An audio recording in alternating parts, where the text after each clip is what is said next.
Today, I've prepared the biography of Socrates.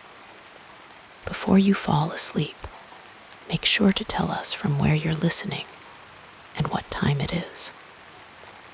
Now, calm down and listen to the story while falling asleep. I'm wishing you a cozy and comfortable night. As you settle deeper into your pillow and feel the weight of the day gently lifting away, let your mind drift back to ancient Athens, where a humble stonecutter's son would become one of history's greatest philosophers. Socrates never wrote down his wisdom, yet his thoughts have echoed through millennia, carried forward by his devoted students. His story is one of curiosity, courage, and contemplation, perfect to accompany you as you journey toward peaceful slumber. Let your breathing slow as we explore the life of a man who taught us that the unexamined life is not worth living, and whose gentle questioning method might just lull you into the sweetest of dreams. In the gentle glow of ancient Athens, when the world was younger and the whispers of philosophy were just beginning to take root in the rich soil of human thought, a child was born who would one day become one of history's most influential thinkers. Socrates, whose name would echo through millennia, came into this world in the year 470 BCE, during the season when spring softly yields to summer in the Mediterranean climate of Greece. Imagine, if you will, the Athens of that time, not yet at the height of its golden age, but stirring with promise. The streets were narrower then, winding between modest homes of stone and clay. The scent of olive oil lamps mingled with the fragrance of cypress trees and the distant salt of the Aegean Sea. It was a time when democracy was still young, a delicate experiment taking its first breaths in the cradle of Western civilization. Socrates was born to humble beginnings, a fact that would influence his unpretentious approach to wisdom in later years. His father, Socrates, was a stonemason, a craftsman who shaped marble and limestone with patient hands, creating beauty from rough-hewn blocks. Picture him returning home in the evenings, his clothes dusted with fine white powder, his hands calloused but gentle as he held his young son. From Socrates, Socrates may have inherited his appreciation for careful work, for finding the essential form within raw material, a metaphor that would later apply to his philosophical method of questioning to reveal truth. His mother, Phaenarete, was a midwife, skilled in the ancient art of bringing new life into the world. How fitting that the man who would later claim to be a midwife of ideas had a mother who delivered babies into their first moments of existence in the quiet evenings. Perhaps she told young Socrates stories of the births she had attended, speaking of the mystery and wonder of life's beginnings. From her, he might have learned the patience and gentle guidance that would characterize his later philosophical approach, not imposing knowledge, but helping others give birth to understanding that was already within them. The home where Socrates spent his childhood was modest, like most in Athens at that time. Imagine a small dwelling with earthen floors and simple furnishings, Windows were small openings that let in streams of golden Mediterranean light. At night, oil lamps cast warm, flickering shadows on the walls as the family gathered for their evening meal. They would dine on simple fare, bread dipped in olive oil, figs and olives from local groves, perhaps fish on special occasions, all served on handmade pottery plates in earthy tones of terracotta. As a child, Socrates would have played in the dusty streets of Athens with other children, engaging in the timeless games that have occupied young minds throughout history. They might have rolled hoops, played with knuckle bones, or created imaginary worlds with clay figurines. Picture a young boy with curious eyes, perhaps already asking the questions that would define his life's work. His playmates might have grown tired of his persistent inquiries, not realizing they were in the presence of a mind that would one day reshape human thought. Education in ancient Athens was not universal, particularly for those of modest means. Yet, Socrates received the basic education afforded to male citizens. From age 7, he would have attended a neighborhood school, walking through the awakening city in early morning light. There, he learned to read and write using wax tablets and a stylus, carefully forming the elegant letters of the Greek alphabet. Music was an essential part of education, and young Socrates would have learned to play the lyre, his small fingers finding their way across the strings as he sang ancient poems that told of heroes and gods. Physical training was equally important in the balanced Athenian ideal of education. In the Palestra, an open exercise field, boys practiced wrestling, running, and jumping under the watchful eyes of trainers.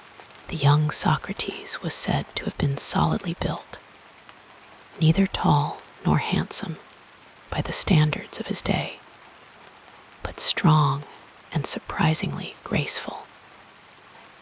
These early physical disciplines taught lessons of perseverance and self-mastery that would serve him throughout his life.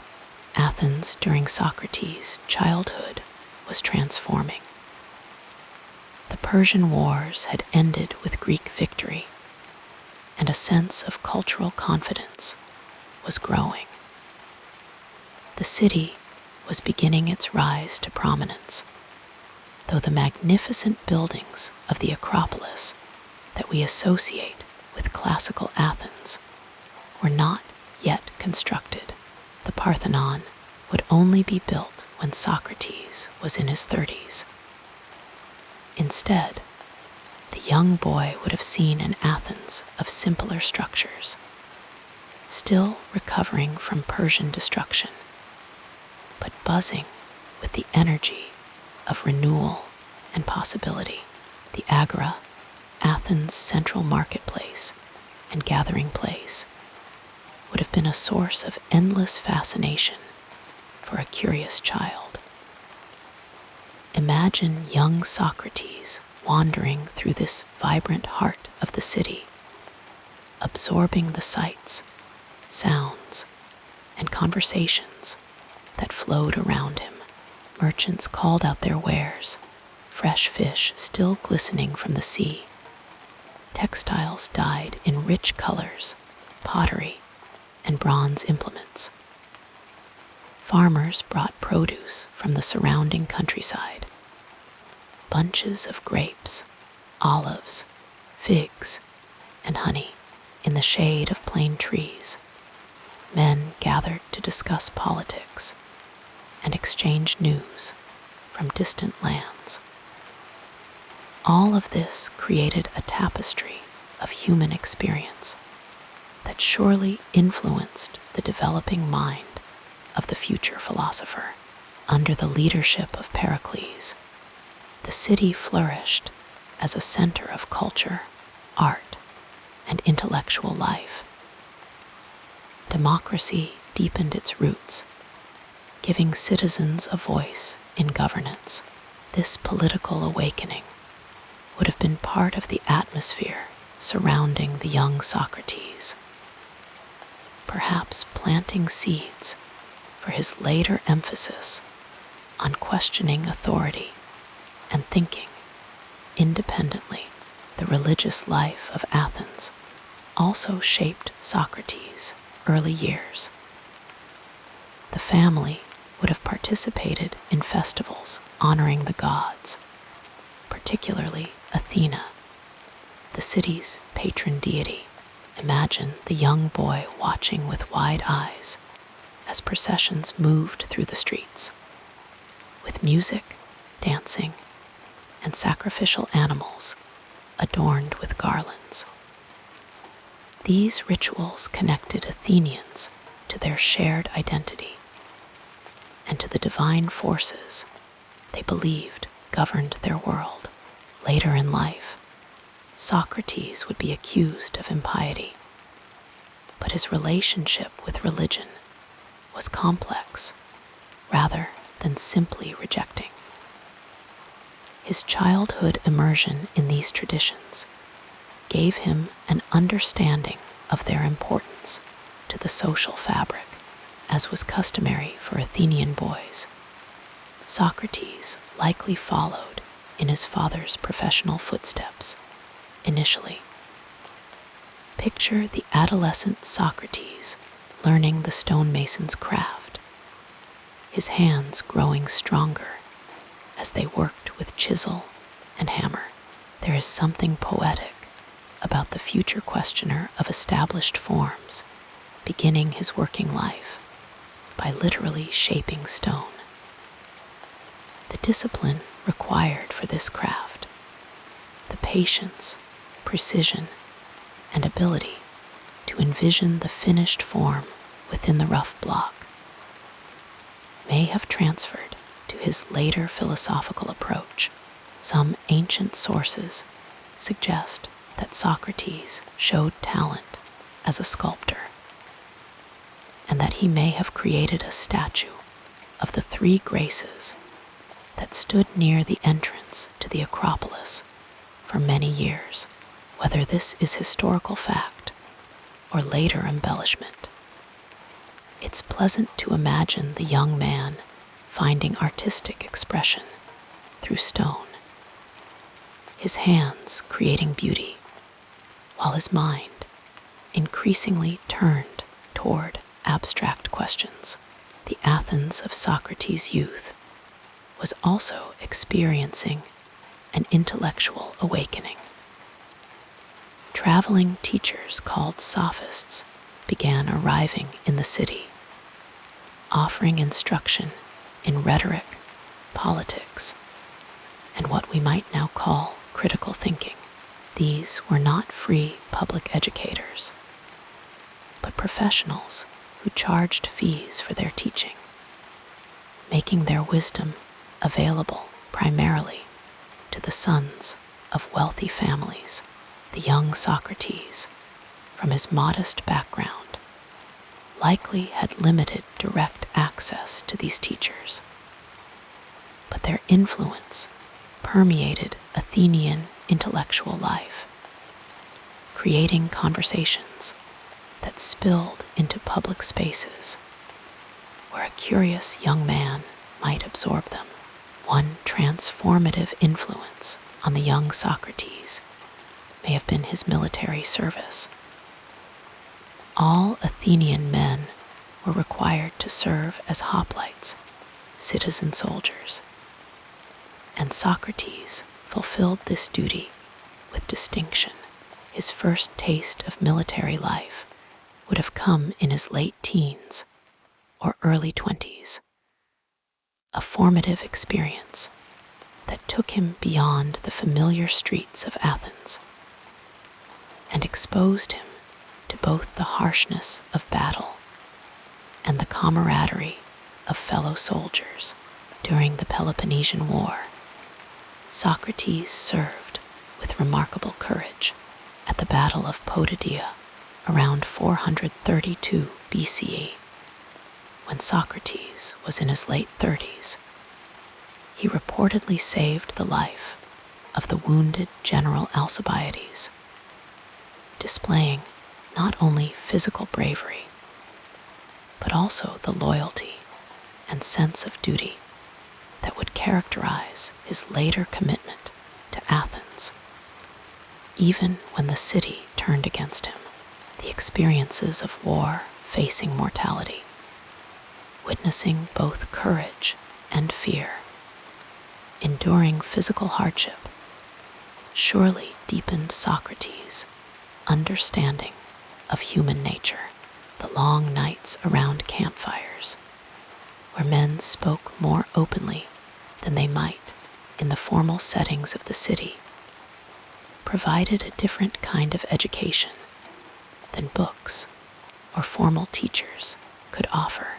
These experiences may have contributed to Socrates' later philosophical interest in courage, duty, and the nature of the good life. What set Socrates apart from many of his contemporaries was his growing interest in fundamental questions about existence, knowledge, and ethics. Somewhere in his early development, perhaps in those formative years between adolescence and full adulthood, he began to turn his attention from the practical crafts to more abstract inquiries. This transition wasn't sudden, but a gradual awakening, like the slow brightening of dawn over the Attic plain. According to Plato's account in the Apology, Socrates described a pivotal moment in his life when his friend Chaerephon asked the oracle at Delphi if anyone was wiser than Socrates. The oracle replied that no one was wiser.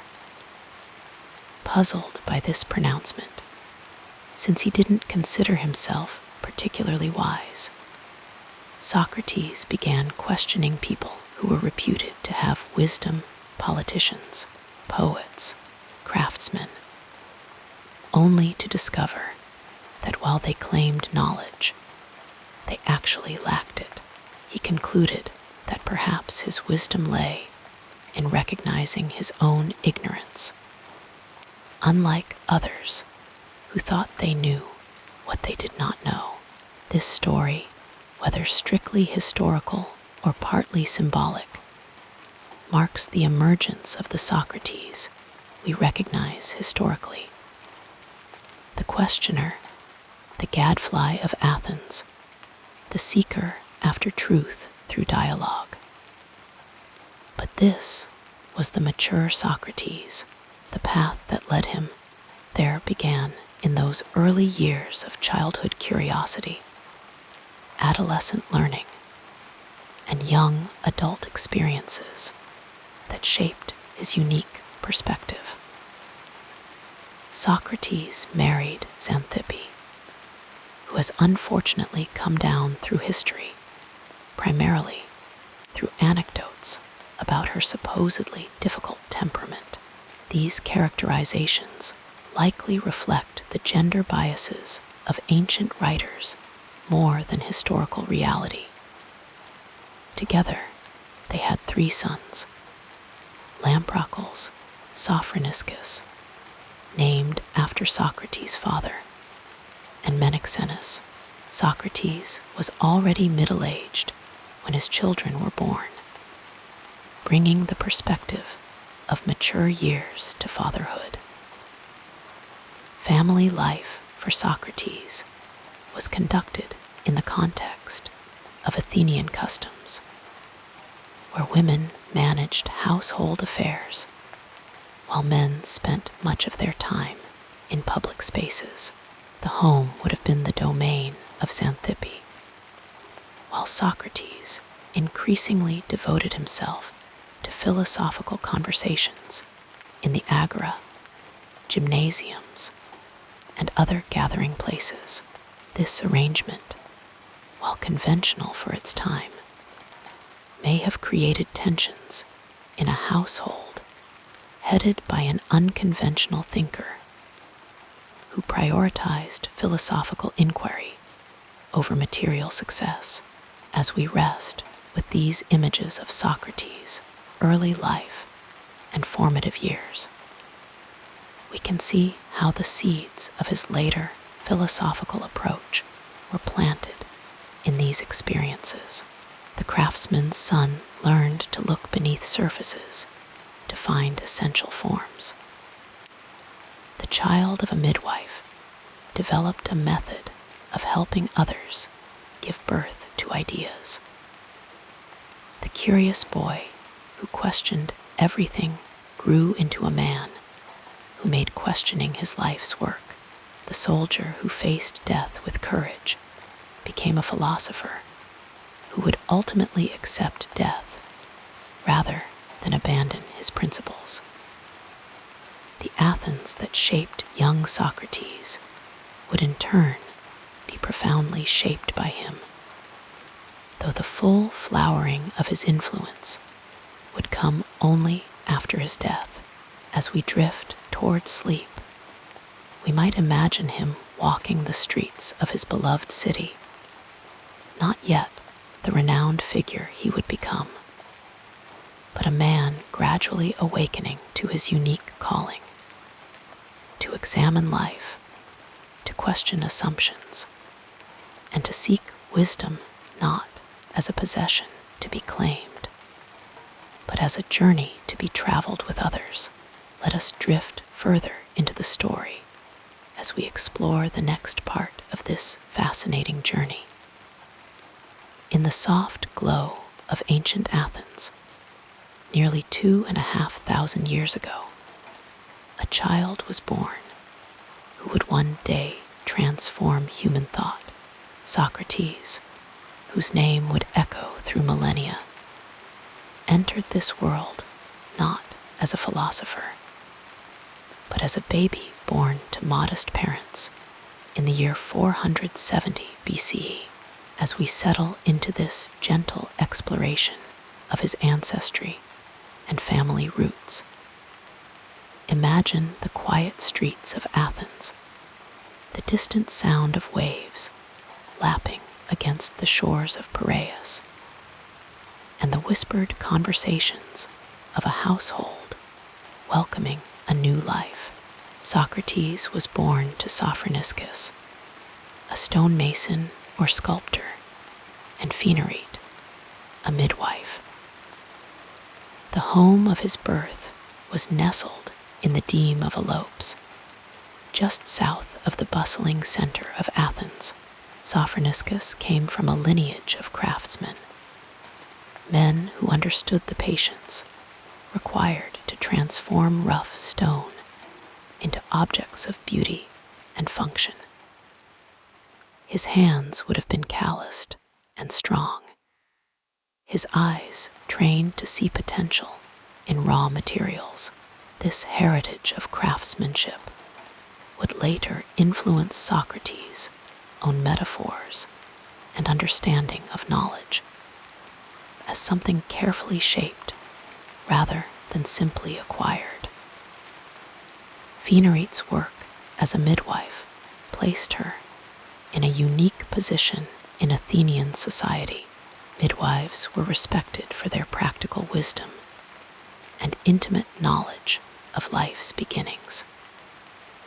They witnessed the most vulnerable moments of both mother and child, guiding new life into the world with experienced hands. Socrates would later compare his philosophical method to his mother's profession, describing himself as a midwife of ideas, helping others give birth to thoughts that were already within them. This maternal influence may have shaped his approach to teaching, not imposing knowledge, but drawing it forth through careful questioning. The family's ancestry likely stretched back through generations of Athenians, though not of aristocratic lineage. They were citizens of Athens, which itself was a privilege in a society where many residents were slaves or metics. Foreigners without citizenship rights. This citizen status meant that Socrates and his male descendants could participate in the democratic process that made Athens unique among ancient city-states. The family would have taken pride in this heritage, this connection to the polis that was developing new forms of governance and cultural expression. The Athens of Socrates' childhood was entering its golden age. The Persian Wars had concluded with Greek victory, and the city was becoming the cultural and intellectual center of the Mediterranean world. The family would have witnessed the construction of the Parthenon and other magnificent structures on the Acropolis, symbols of Athenian pride and prosperity. These buildings were erected by men like Socrates, craftsmen who understood stone and its possibilities. In their modest home, the rhythms of daily life would have followed patterns established through generations. Morning would begin with simple prayers to household gods, perhaps offerings of food or wine placed at small shrines within the home. Breakfast might consist of barley bread dipped in wine, perhaps with some olives or figs when in season. The family would have eaten from simple pottery, sitting together in the main room of their dwelling as the morning light filtered through small windows. Socrates would have risen early to work, perhaps taking young Socrates with him to observe the craft of stoneworking when the boy was old enough. These early experiences, watching his father select stones, measure carefully, and gradually reveal form from formlessness, may have instilled in Socrates an appreciation for methodical work and attention to detail. The conversations between father and son, now lost to history, might have included the first questions that would eventually lead Socrates toward philosophical inquiry. Phaenarete's work would have taken her to the homes of women in labor, sometimes keeping her away for days at a time. When present, she would have managed the household, preparing meals, spinning wool, and teaching young Socrates the stories and traditions of their people. Greek mothers were the primary transmitters of cultural knowledge to young children, sharing myths, religious observances, and social customs that connected each generation to its ancestors. The family likely participated in the religious festivals that punctuated the Athenian calendar.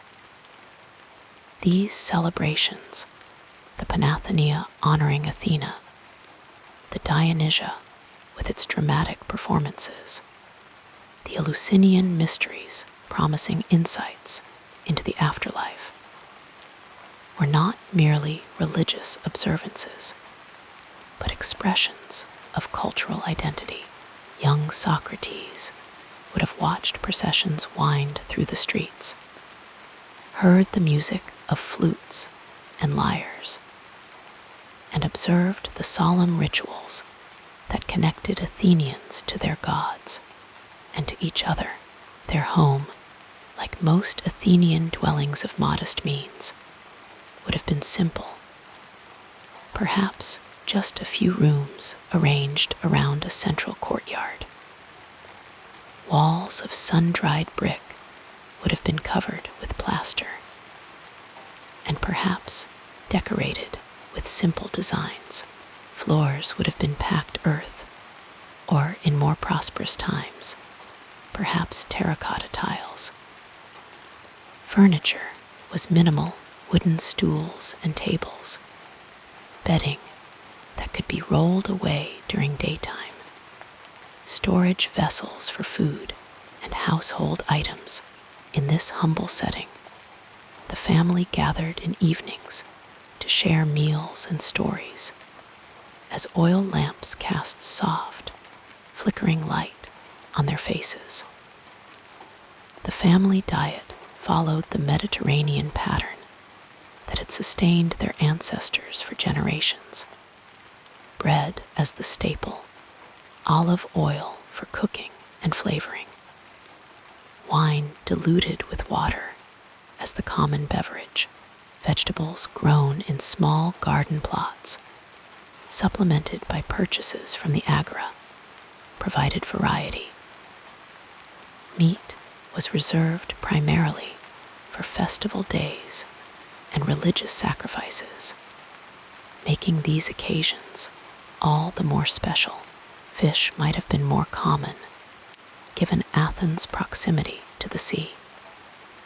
These meals, shared in the intimacy of family, created the first community that Socrates knew. As a child, Socrates would have learned the stories of his ancestors through oral tradition. Perhaps his grandfather had fought at Marathon, helping to turn back the Persian invasion. Maybe family tales spoke of ancestors who had lived under the tyranny of Pisistratus, or who had witnessed the reforms of Solon that laid groundwork for Athenian democracy. These narratives, passed from generation to generation, would have given young Socrates a sense of his place in a continuing story, a lineage that connected him to the past and oriented him toward the future. The family likely observed traditional practices honoring their ancestors. On designated days, they would have visited family graves, leaving offerings of food and drink, perhaps pouring libations of wine onto the earth. These rituals acknowledged the continuing presence of the departed in family life, the belief that ancestors remained interested in the welfare of their descendants. This sense of being watched over by those who came before might have instilled in Socrates both a respect for tradition and an awareness of his responsibility to live worthily. Education in Socrates' childhood would have begun at home, with parents teaching basic skills and values. Boys of citizen families typically received formal education starting around age 7, given the family's modest means. Socrates' education was probably basic rather than extensive: reading, writing, arithmetic, music, and physical training.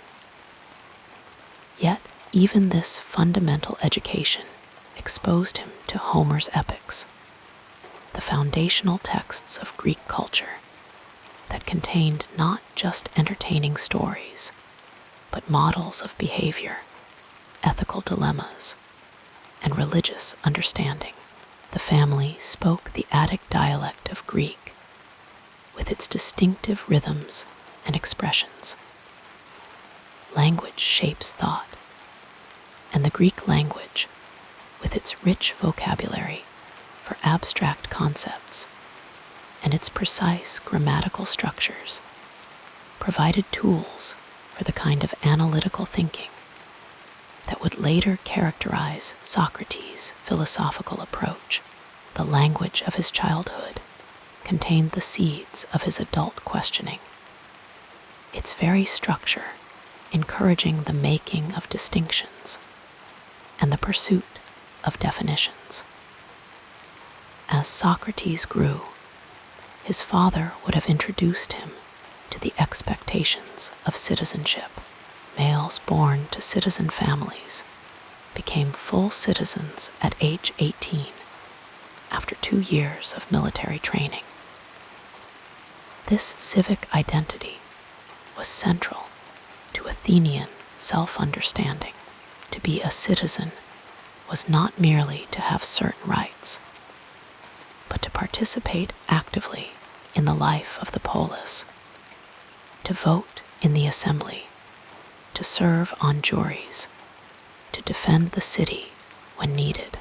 This deep connection between individual and community would later inform Socrates' refusal to flee Athens even when facing execution. His belief that he had entered into a covenant with the laws of his city. Socrates' family likely followed traditional religious practices, honoring both the Olympian deities and local gods. Religious observance was woven into daily life. Small offerings before meals, prayers at significant moments, participation in public rituals. Yet Athens in this period was also experiencing intellectual ferment, with new ideas challenging old certainties. As Socrates matured, he would have become aware of these currents of thought, perhaps creating tension between the traditional beliefs of his family and the questioning approach he would eventually adopt. Marriage came relatively late for Socrates. While most Athenian men married in their late 20s to women in their early teens, Socrates appears to have married Xanthippe when he was already middle-aged.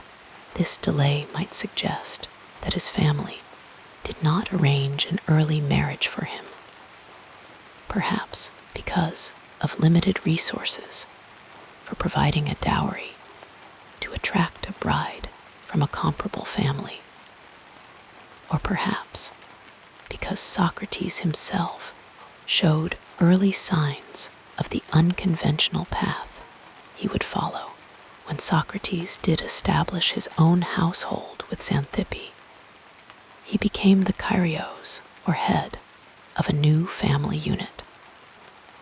They had 3 sons, Lamprocles, Sophroniscus, named after Socrates' father, following Greek naming traditions, and Menexenus. The household would have included not just the nuclear family, but possibly slaves, if the family could afford them. Though Socrates was known for his simple lifestyle and lack of interest in accumulating wealth, Xanthippe has often been portrayed as quarrelsome. But this characterization may reflect more about ancient attitudes toward women than historical reality. Managing a household with limited resources while married to a man who prioritized philosophical conversation over earning a living would have been challenging. The tensions in their marriage, glimpsed through anecdotes in Plato's works, reveal the practical difficulties that could arise when philosophical ideals met everyday necessities. As we imagine Socrates moving through his family life, we might see him sitting with his children in the evening, perhaps telling them not the conventional stories other Athenian fathers shared, but asking them questions, encouraging them to think for themselves.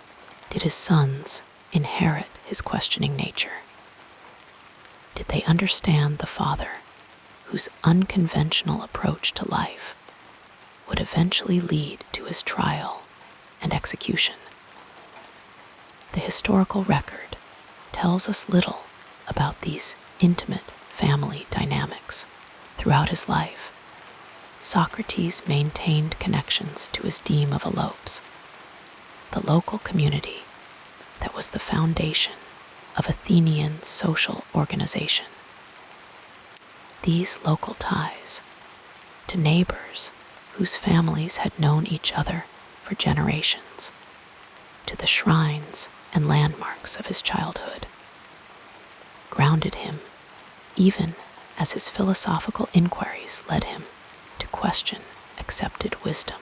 He was both a citizen of Athens and a citizen of Elopes, both a philosopher whose thoughts would transcend time and place, and a man shaped by the particular circumstances of his birth and family. The Athens that shaped Socrates was itself shaped by its geography and history. Nestled between mountains and sea, the city developed a culture that valued both the practical skills needed for trade and seafaring, and the intellectual flexibility required for democratic governance. The family traditions that formed Socrates were part of this larger cultural matrix. Athenian, Greek, Mediterranean, each layer contributing to the complex identity he would develop.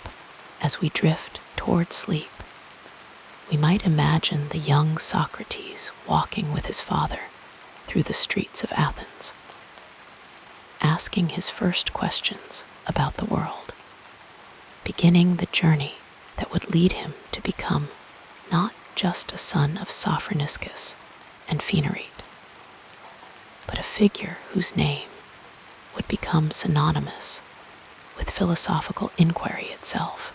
In the gentle darkness, we can see how family shapes destiny, how the humble origins of a stonemason's son contained the elements that would combine to create one of history's most influential minds. The peaceful narrative of this life continues as we turn our attention to what happened next.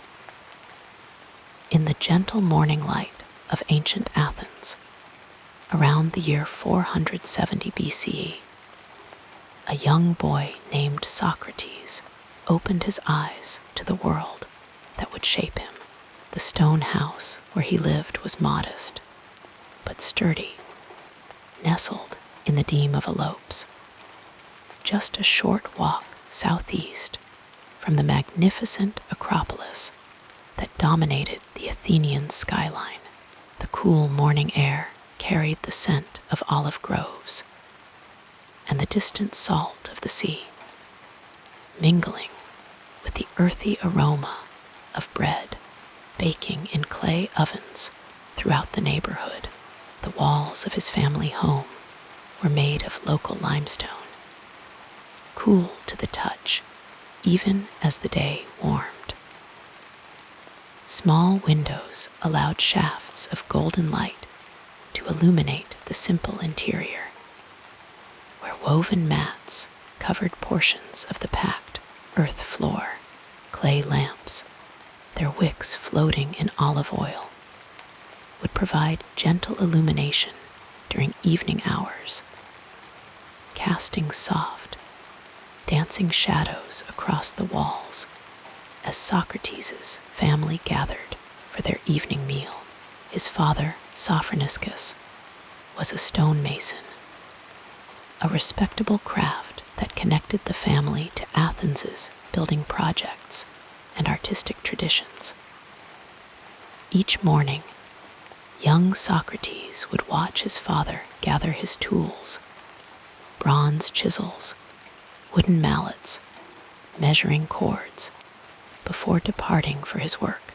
Sometimes the boy would run his small fingers over the rough surface of unfinished stone in his father's workshop, feeling the potential that lay within, waiting to be revealed by skilled hands. The rhythmic sound of chisel striking stone formed a backdrop to his earliest memories, a steady percussion that echoed through the neighborhood. His mother, Fenarite, was a midwife, known for her wisdom and practical knowledge of bringing new life into the world. From her, the household gained not only warmth, but a connection to the mysteries of birth and the practical wisdom that came from helping women through their most vulnerable moments. The herbs she kept hanging from the rafters, dried sprigs of thyme, rosemary, and other plants known for their healing properties, created a fragrant canopy above the family's living space. Their gentle scent would follow Socrates throughout his life, evoking memories of home and his mother's gentle hands. The streets of Elopes were narrow and winding, paved in some areas with fitted stones, but mostly packed earth that turned to mud during the infrequent but heavy Mediterranean rains. Houses clustered together, creating intimate neighborhoods where privacy was limited, but community was strong. Neighbors called to one another from doorways, sharing news and observations as they went about their daily tasks. Children played in the streets, their laughter rising above the general murmur of conversation, the clatter of pottery, and the occasional bleat of goats being led to market.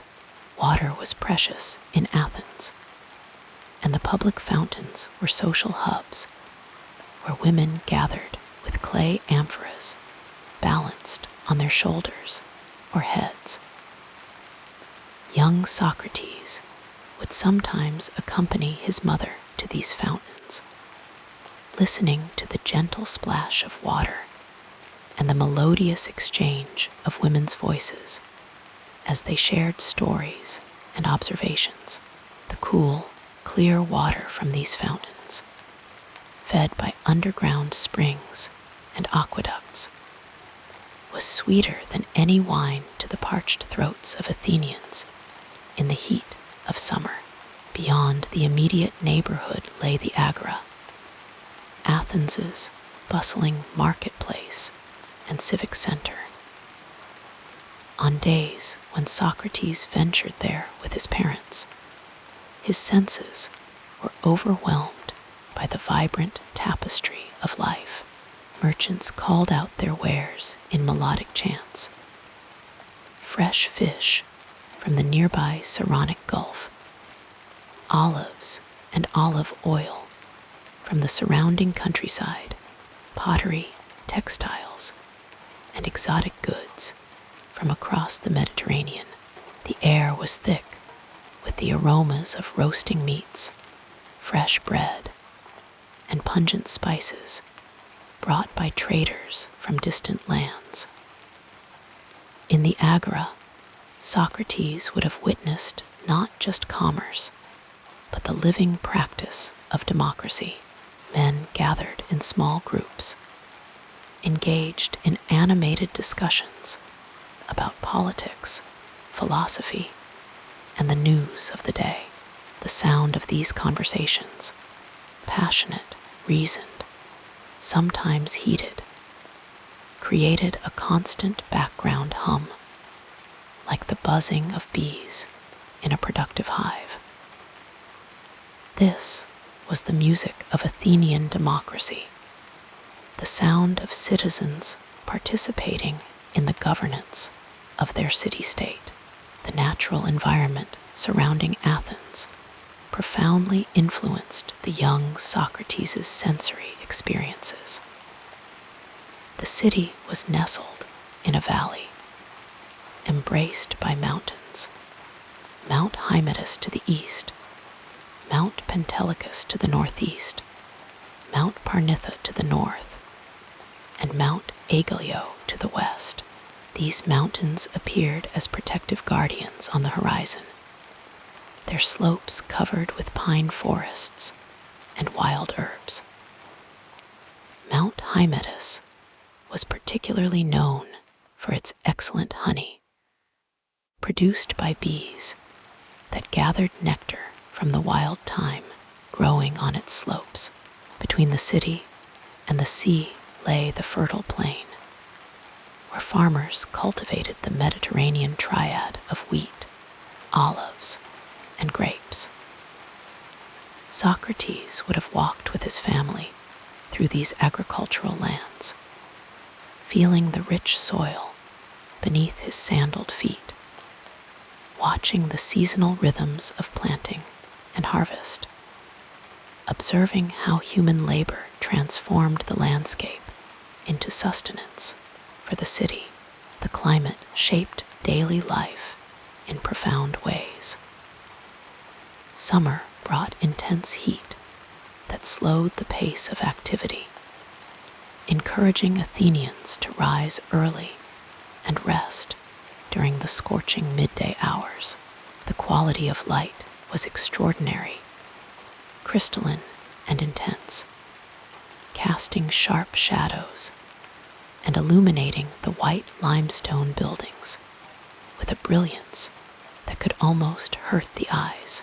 Winter brought cooler temperatures and occasional rain, turning the surrounding countryside green and causing streams to flow more vigorously down from the mountains. As a child, Socrates would have been attuned to these seasonal changes, to the migration of birds overhead, to the blooming of wildflowers in spring, to the harvest festivals that marked the agricultural calendar. These natural rhythms provided a framework for understanding time and change, concepts that would later feature prominently in his philosophical inquiries. The religious landscape of Athens was equally formative for the young Socrates. Sacred spaces were integrated into the fabric of daily life. Small shrines to household gods occupied corners of the family home, while neighborhood sanctuaries provided gathering places for local worship. The great temples on the Acropolis, visible from almost anywhere in the city, reminded Athenians of their connection to the divine pantheon that watched over their lives. Religious festivals punctuated the Athenian calendar, creating moments of communal celebration and reflection. The Panathenaea, honoring Athena, the city's patron goddess, was particularly magnificent, with its processions, athletic competitions, and musical performances. Young Socrates would have witnessed these festivals with wide eyes, absorbing the rituals, myths, and traditions that gave meaning to Athenian identity. The soundscape of Socrates' childhood was rich and varied. Dawn was announced by roosters crowing and birds beginning their morning songs. The day progressed with the sounds of human activity, conversations, arguments, laughter, the cries of street vendors, the rhythmic chanting of children learning their lessons, the clatter of artisans at work, musicians playing flutes, lyres, and drums might be heard practicing or performing at various gatherings.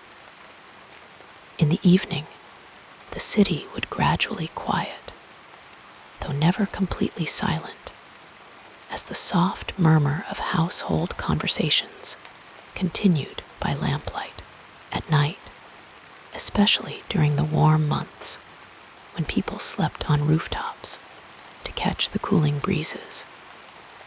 The sound of cicadas created a pulsing backdrop to whispered conversations and stories told under the vast canopy of stars. The night sky over Athens was unpolluted by artificial light, allowing the stars to shine with an intensity and clarity lost to modern urban dwellers. Young Socrates, lying awake and gazing upward, might have first contemplated the cosmos and humanity's place within it during these quiet nighttime moments. Education in Athens was not formalized for all children, but as the son of a citizen, Socrates would have received instruction in reading, writing, mathematics, music, and physical education. The gymnasiums where boys exercised were important social spaces, combining physical training with intellectual discussion.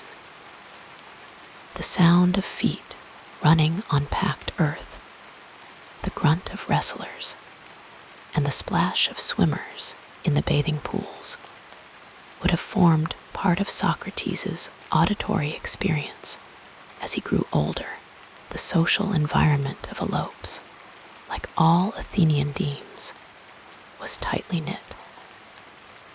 Families had known each other for generations, creating a web of relationships, obligations, and shared histories. Marriages, births, and deaths were community events, drawing neighbors together in celebration or mourning. Young Socrates would have grown up knowing that his actions reflected not just on himself, but on his family and their place within this social network, within this close-knit community. Stories were currency. Tales of the gods, of heroes, of ancestors, of recent events, interpreted through the lens of tradition. These stories, told and retold around hearth fires, or in the shade of olive trees during the heat of the day, helped shape the young Socrates' understanding of the world and his place within it. The cadence of these narratives, with their familiar patterns and rhythms, provided a framework for making sense of experience. The physical environment of Athens itself was a teacher. The architecture of temples and public buildings demonstrated principles of harmony, proportion, and beauty that would influence Socrates' later thoughts on ideal forms. The organization of space in the agora, with its balance of commercial, political, and social functions, embodied Athenian values about the relationship between public and private life. As a child of Elopes, Socrates belonged to a specific community within the larger Athenian society. These local ties grounded him in particular traditions and relationships, even as his mind began to reach toward universal questions. The physical spaces of his childhood, the family home, the neighborhood streets, the local shrines, the paths leading to the city center, created a cognitive map that oriented his earliest understanding of the world. The Athens of Socrates' childhood was a city in its golden age. Under the leadership of Pericles, who came to prominence when Socrates was still a boy, the city undertook ambitious building projects, fostered the arts, and established itself as a center of intellectual and cultural achievement. The confidence and creativity of this period infused the atmosphere that surrounded the young philosopher-to-be. As we imagine the young Socrates moving through this rich sensory environment, we can begin to understand how the particular circumstances of his birth and upbringing contributed to the development of his unique perspective. The son of a stonemason learned to see the potential in rough material. The child of a midwife developed an appreciation for the process of bringing new ideas to birth.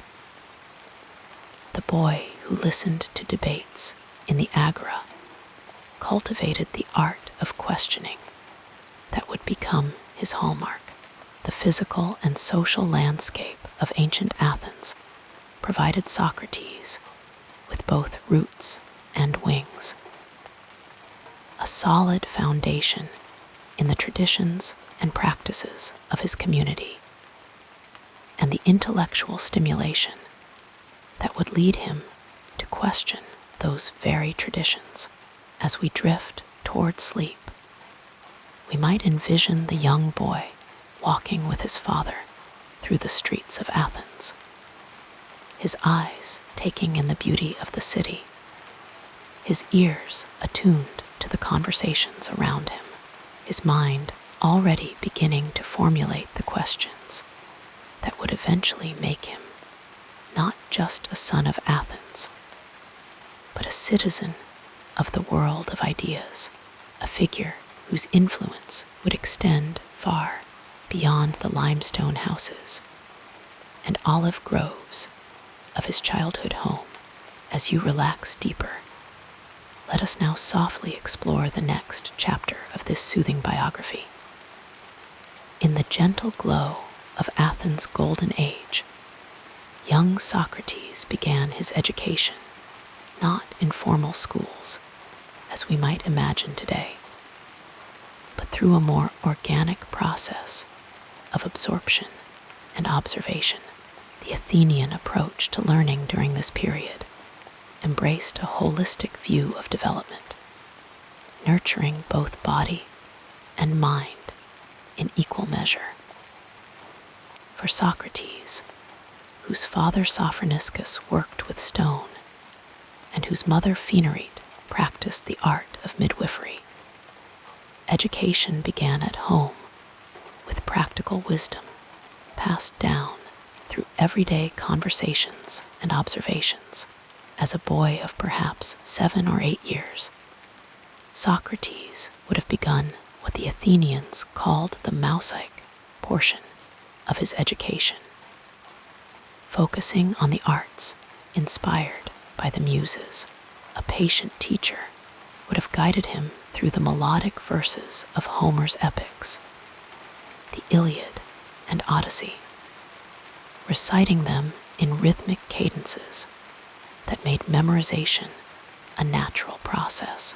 These ancient stories, filled with gods and heroes, ethical dilemmas, and human frailties, planted the seeds of philosophical inquiry in his receptive mind. The young boy would sit for hours, perhaps beneath the shade of an olive tree, absorbing these tales that explored the nature of courage, justice, and wisdom. Music itself formed another cornerstone of his early learning. The soft, resonant notes of the lyre might have flowed from his teacher's fingers, as Socrates learned to appreciate harmony and rhythm.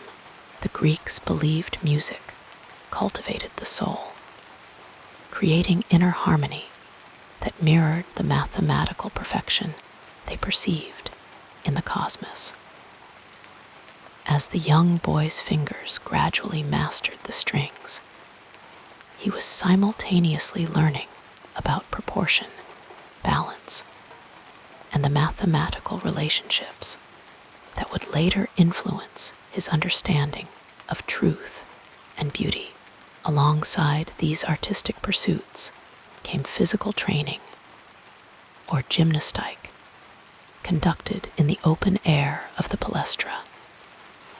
Here, Socrates' body grew strong as he practiced wrestling, running, and jumping. The dust of the training ground would cling to his olive-oiled skin as he learned the discipline of physical exertion.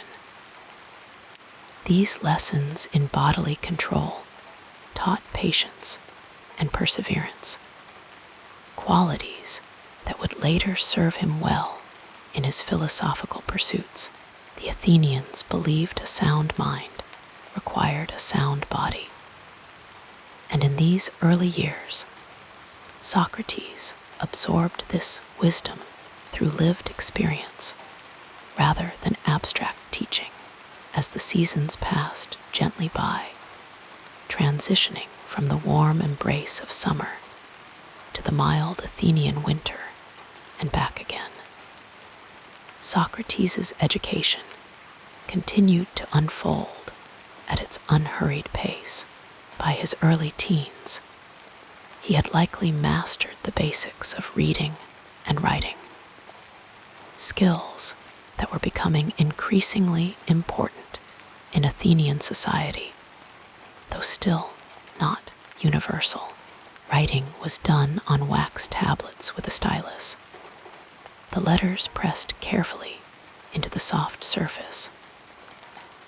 One can imagine the young Socrates bent over his tablet, practicing his letters with the same focused attention he would later bring to philosophical questions. Mathematics also formed part of his education, though perhaps not as formally as in later periods.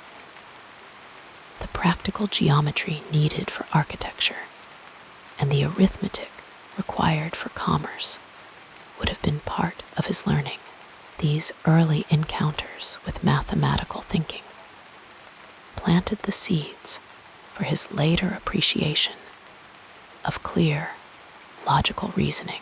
The precision of mathematics, with its unchanging truths, may have appealed to the young mind that was already beginning to question the relative and changing nature of conventional wisdom. Beyond these structured elements of education, perhaps the most formative aspect of Socrates' intellectual development came from simply living in Athens during this remarkable period. As he entered his late teens and early adulthood, the city was blossoming under Pericles' leadership. New ideas flowed through the agora as freely as goods from distant ports. Socrates would have encountered traveling teachers known as sophists, who brought revolutionary approaches to rhetoric, politics, and ethics. Among these influential figures was Protagoras, whose famous statement that man is the measure of all things challenged traditional religious explanations of the world. Though we don't know with certainty whether the young Socrates formally studied with Protagoras, the intellectual climate created by such thinkers undoubtedly shaped his development. The sophists' emphasis on the power of persuasive speech and their skepticism toward absolute truth provided both inspiration and counterpoint for Socrates' emerging philosophical approach. Another significant influence came from the natural philosophers, who were attempting to explain the physical world through observation rather than mythology. Anaxagoras, who lived in Athens during Socrates' youth, proposed that the sun was not a deity, but a fiery rock, larger than the Peloponnese. Such bold challenges to conventional wisdom created an atmosphere where questioning was possible, where the boundaries of knowledge could be expanded through careful inquiry. As twilight settled over Athens each evening, casting long shadows across the marble temples and modest homes alike, Socrates might have found himself in conversation with friends, discussing the ideas he had encountered during the day. These informal dialogues, conducted perhaps over simple meals of bread, olive oil, and wine, became the laboratory where he tested and refined his thinking.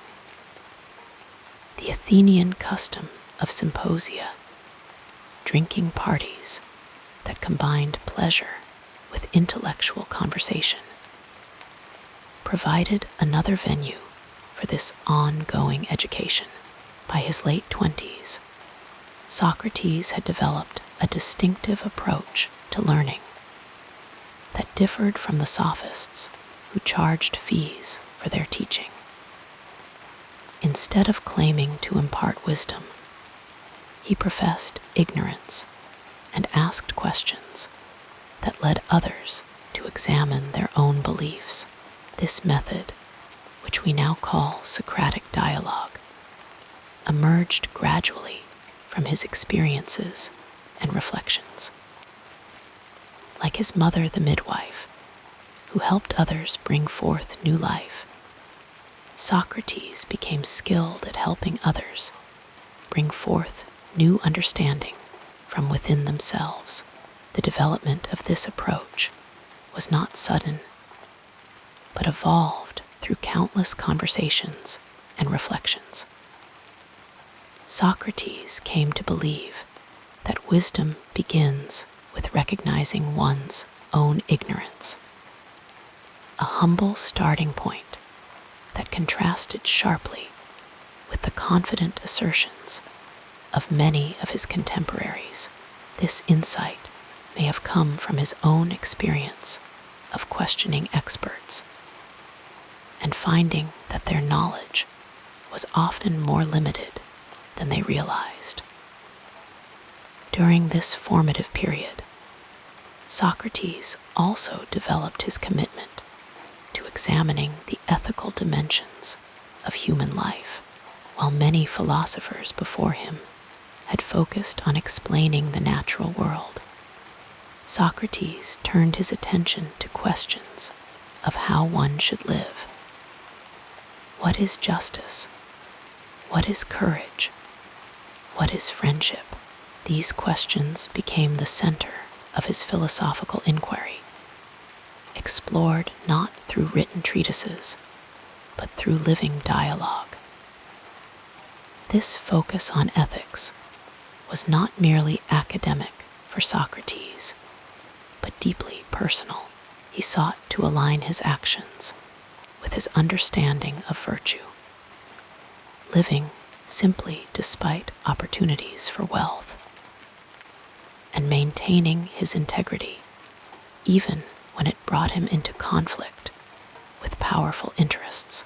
The consistency between his teachings and his life became one of his most powerful influences on those around him, particularly on the young men of Athens who were drawn to his company. Among these young followers was Plato, who would later preserve and extend Socrates' legacy through his written dialogues. Though this relationship developed later in Socrates' life, it represents the culmination of his educational approach. By engaging deeply with a circle of committed students, Socrates created a living tradition of philosophical inquiry that continued beyond his own lifetime.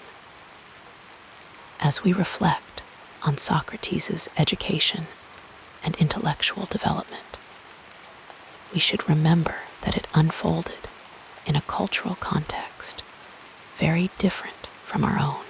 Learning was not compartmentalized into separate subjects, but integrated into the fabric of daily life.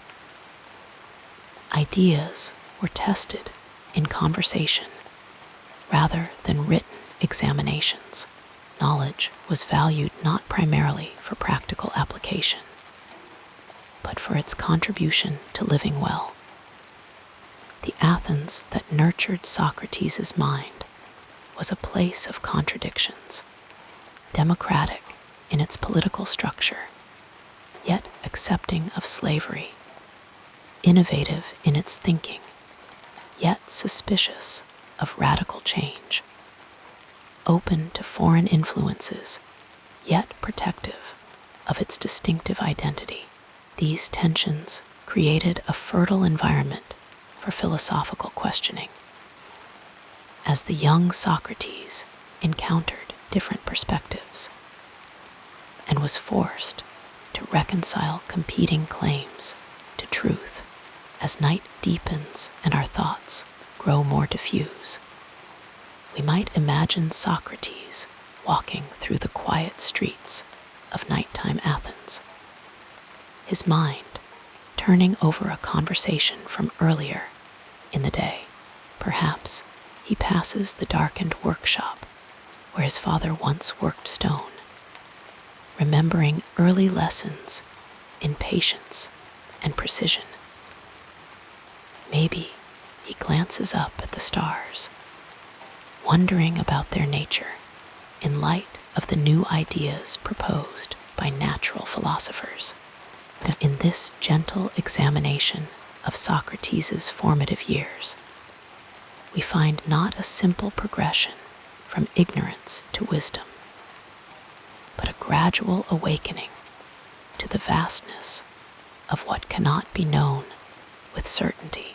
His education taught him not to accumulate facts, but to question assumptions, not to master techniques, but to pursue understanding. As we drift toward sleep, we might appreciate how this ancient thinker's development reminds us that true education is not a destination, but a journey, not a possession, but a practice, not a filling of the mind, but an opening of it to new possibilities.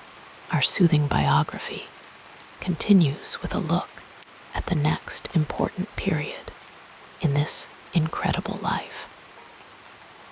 As we settle into the quiet of the evening, let us drift back to the early influences that gently shaped the mind of Socrates, like the soft currents of the Aegean shaping the shore. His journey of thought was not one he walked alone, for along the way, he encountered figures who left their mark upon him, some in fleeting moments, others in lasting conversations that would echo through his life. Perhaps the first and most enduring influence was his father, Socrates, a stonemason whose hands were rough from years of shaping marble and limestone. Though we know little of their relationship, the lessons of craftsmanship likely seeped into young Socrates' mind, lessons of patience, precision, and the slow, deliberate work of bringing form out of raw material. There is something soothing in imagining him as a boy, watching his father's careful chisel strokes, learning that wisdom, too, is something carved over time, not seized in haste. The idea that truth must be uncovered rather than imposed would later become central to his philosophy, and perhaps its roots lay in those quiet hours in the workshop, where stone yielded only to patient hands. Then there was his mother, Phaenerete, a midwife by trade, a woman who brought life into the world with steady hands and quiet wisdom.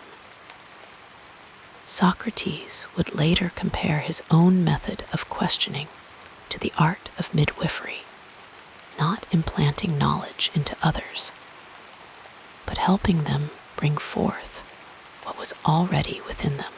The metaphor was no accident.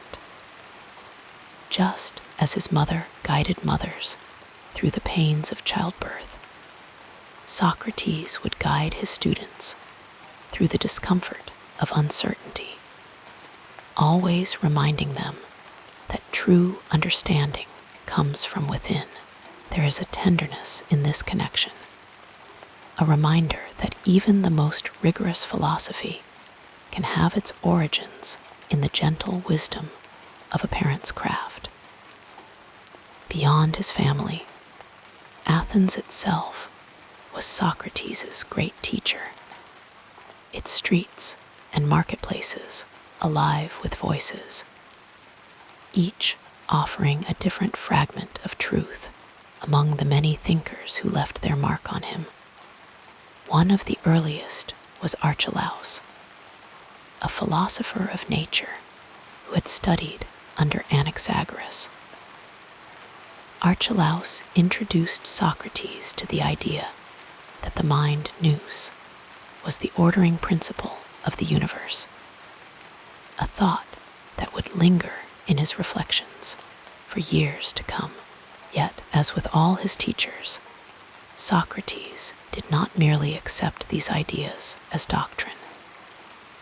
He turned them over, questioned them, and in time moved beyond them, always seeking deeper understanding. Another figure who left an impression was Damon of Athens, a musician and sophist who believed that the harmonies of music could shape the soul. Damon's teachings on rhythm and moral education may have planted in Socrates the idea that virtue was not merely a matter of rules, but of harmony within the self. Music, like philosophy, required tuning, a balance between discipline and intuition. Though Socrates would later challenge the sophist's methods, Damon's influence may have lingered in his belief that wisdom was not just about what one knew, but how one lived. And then there was Aspasia, the brilliant companion of Pericles, a woman of rare intellect in a city where women's voices were often confined to the home. Though history has obscured much of her influence, some ancient accounts suggest that Socrates admired her wisdom and may have learned from her the art of eloquence and the subtleties of rhetoric in a society that dismissed women as unfit for philosophy. Socrates' respect for Aspasia speaks to his willingness to find insight in unexpected places. Perhaps it was from her that he learned the power of listening, the way wisdom could emerge from conversation rather than lecture. Yet not all influences were human. The Delphic oracle, that mysterious voice of Apollo, played a pivotal role in Socrates' life when it declared that no man was wiser than he. At first, this pronouncement bewildered him. How could he, who knew so little, be the wisest of all? But this puzzle set him on his lifelong mission to question those who claimed knowledge, to expose false certainty, and to embrace the humility of knowing that he did not know. The oracle's words became a quiet companion in his wanderings, a reminder that wisdom was not a possession, but a practice, a continual turning toward truth rather than a final arrival. Over time, Socrates' relationships with his mentors evolved, as all relationships do. Some faded into memory, while others deepened into lasting friendships. Perhaps the most profound of these was with his own students, particularly the young Plato, who would carry his teacher's voice into the future.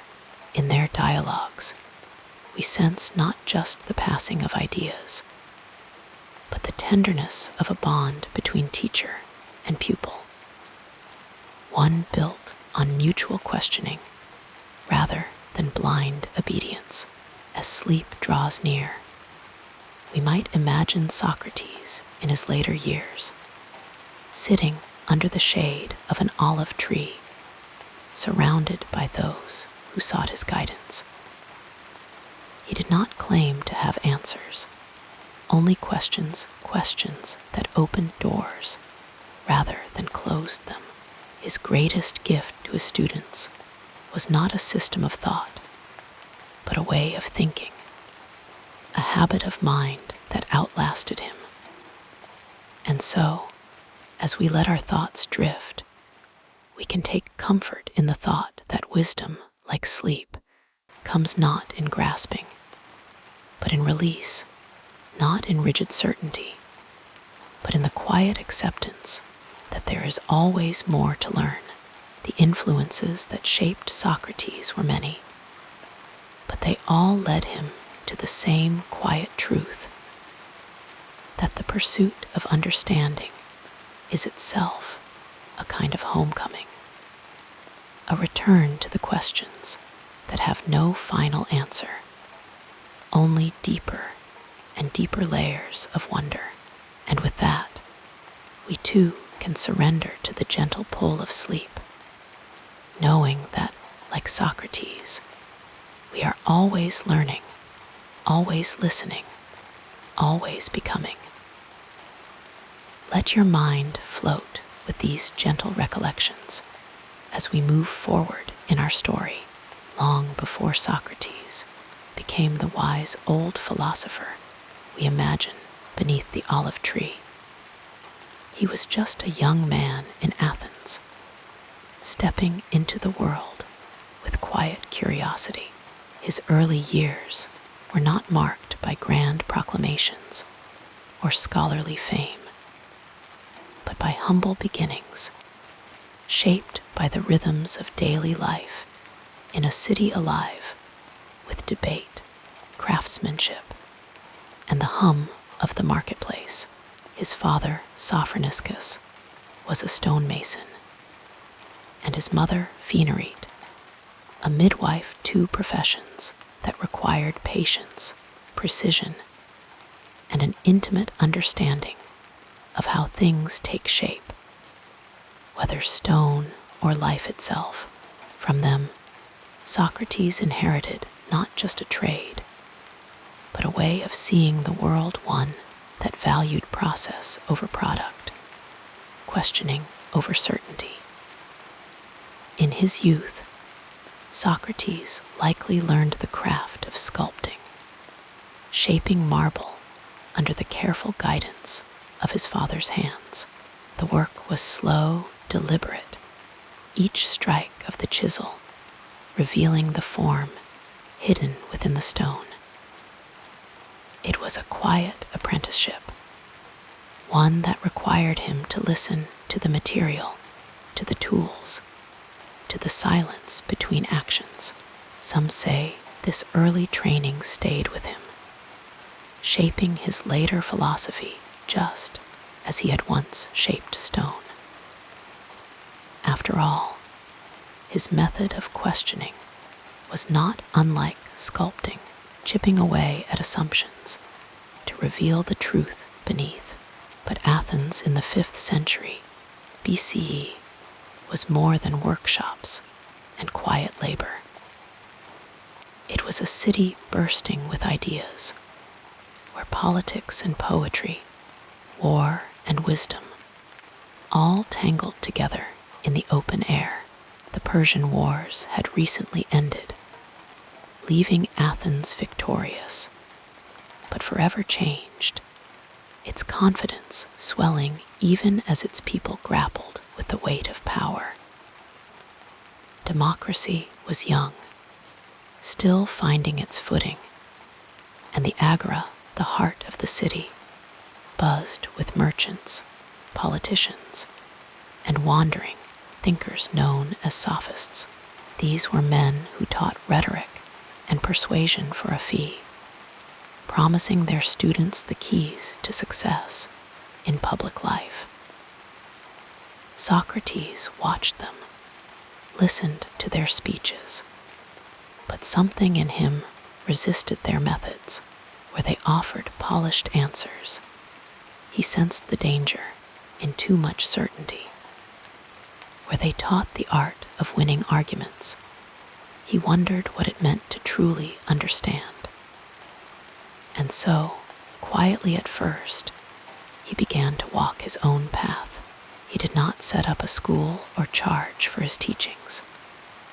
Instead, he wandered the streets, the gymnasiums, the homes of friends, engaging anyone who would talk with him in simple, probing conversations.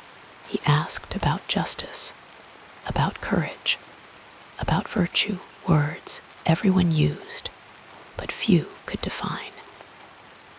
His questions were gentle, but relentless, peeling back layers of assumption until his companions found themselves humbled, realizing they knew far less than they had thought. This, perhaps, was Socrates' first great contribution, not a doctrine, but a method. He called it elenchus, a kind of cooperative inquiry, where questioning led not to answers, but to clearer questions. It was slow work, like turning soil before planting seeds. Some found it frustrating, others exhilarating, but for those who stayed with it, there was a kind of liberation in admitting ignorance, in shedding the weight of false certainty. Of course, not everyone welcomed this approach. Athens was a city that prized confidence, especially in its leaders, and Socrates' habit of exposing gaps in knowledge could be unsettling. The powerful often grew uneasy under his gaze, sensing that his questions undermined their authority. Even his old friend Critias, who would later become one of the oppressive 30 tyrants, reportedly clashed with him, finding his relentless inquiry dangerous to the rigid order they sought to impose. Yet Socrates never sought conflict. He simply followed his questions where they led, like a traveler content to wander without a map. He served as a hoplite, a citizen soldier in the Peloponnesian War, fighting bravely at Potidaea, Delium, and Amphipolis. His fellow soldiers remembered his strange habits, standing motionless in thought for hours, barefoot even in winter, enduring hardships with calm indifference. War, with its chaos and suffering, only deepened his conviction that true wisdom lay not in conquest, but in understanding both of the world and of oneself. By the time he returned to Athens, his reputation had grown. Young men like Plato and Xenophon began to seek him out, drawn by his refusal to preach or proclaim. They found in him not a teacher who handed down knowledge, but a guide who walked beside them, asking, listening, helping them think for themselves. He had no grand theories to sell, no system to memorize, only the quiet assurance that the unexamined life was not worth living. And so, as we drift toward sleep, we might imagine the young Socrates, not yet famous, not yet condemned, but simply a man sitting in the sunlight, turning a question over in his mind, like a stone in his palm. His early years were not marked by dramatic triumphs, but by patient attention, by the slow work of shaping thought as he had once shaped marble. And in that quiet labor, something enduring was born, a way of thinking that would outlast empires, a voice that still whispers to us in moments of reflection, inviting us to wonder, to question, to rest in the mystery of not knowing. The night grows deeper now, and with it, our thoughts soften at the edges. Just as Socrates found wisdom in the spaces between certainty, so too can we find peace in the gentle release of wakefulness, letting go into the quiet dark where questions and dreams mingle like old friends, drifting like clouds across the evening sky. We now move to the next part of this calming life story. As Socrates wandered the streets of Athens, his presence became a quiet revolution. He did not build monuments or write books, yet his influence seeped into the minds of those who lingered in conversation with him. His greatest achievement was not a single towering work, but a way of being, an approach to thought that was as humble as it was profound. With those words, he invited others to join him in the gentle art of questioning. His method was deceptively simple. He would engage someone, a politician, a poet, a craftsman, in a conversation about virtue, justice, or courage, with slow, deliberate questions. He would guide them toward examining their own beliefs. He never lectured, never imposed. The answers, often confidently given at first, would unravel like loose threads, revealing gaps in understanding. But Socrates did not leave his companions in confusion. He walked with them through the uncertainty, showing that wisdom was not in having all the answers, but in the willingness to seek them. One of his most famous students, Plato, would later capture these dialogues in writing, preserving the rhythm of Socrates' thought. Through Plato's words, we can almost hear the old philosopher's voice, patient, probing, never hurried. In the apology Socrates defends his life's work before the Athenian court, not with grand speeches, but with the same steady questioning that had defined him. The unexamined life is not worth living, he tells them, a statement so quiet yet so heavy with meaning. Even in the face of death, he refused to abandon his pursuit of truth. His inspiration came from the world around him, the marketplace, the wrestling grounds, the shade of an olive tree where friends gathered. He believed wisdom was not locked away in scrolls or temples, but lived in the everyday exchanges between people. A conversation about shoemaking could lead to questions about craftsmanship, then to the nature of skill itself, and finally to the deeper mystery of what it means to live well.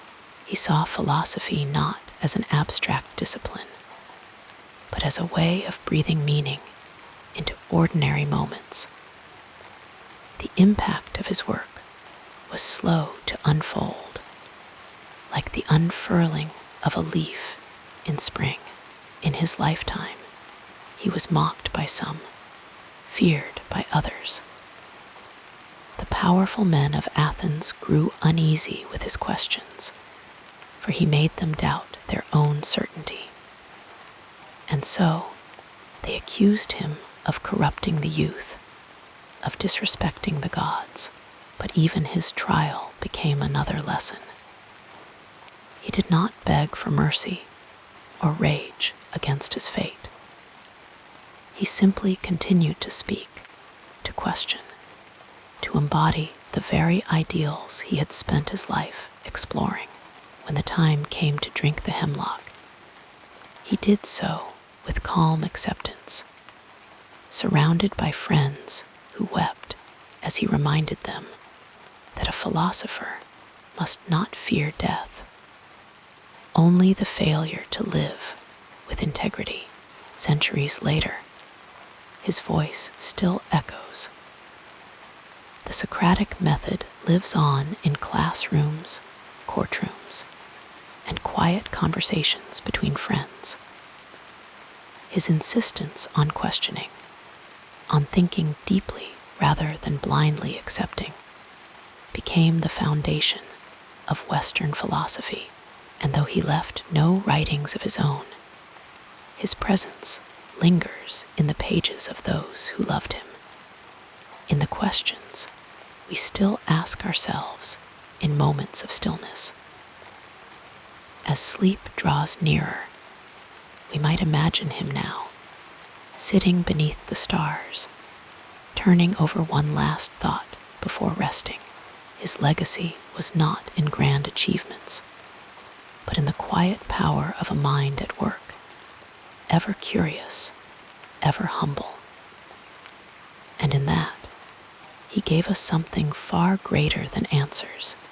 He gave us the courage to keep asking. The night is soft now, the weight of thought dissolving like mist at dawn. Let his example guide us into rest, where questions fade into dreams, and wisdom, like sleep, comes gently to those who wait. As your breathing becomes more regular, let us continue with the next chapter of our biography.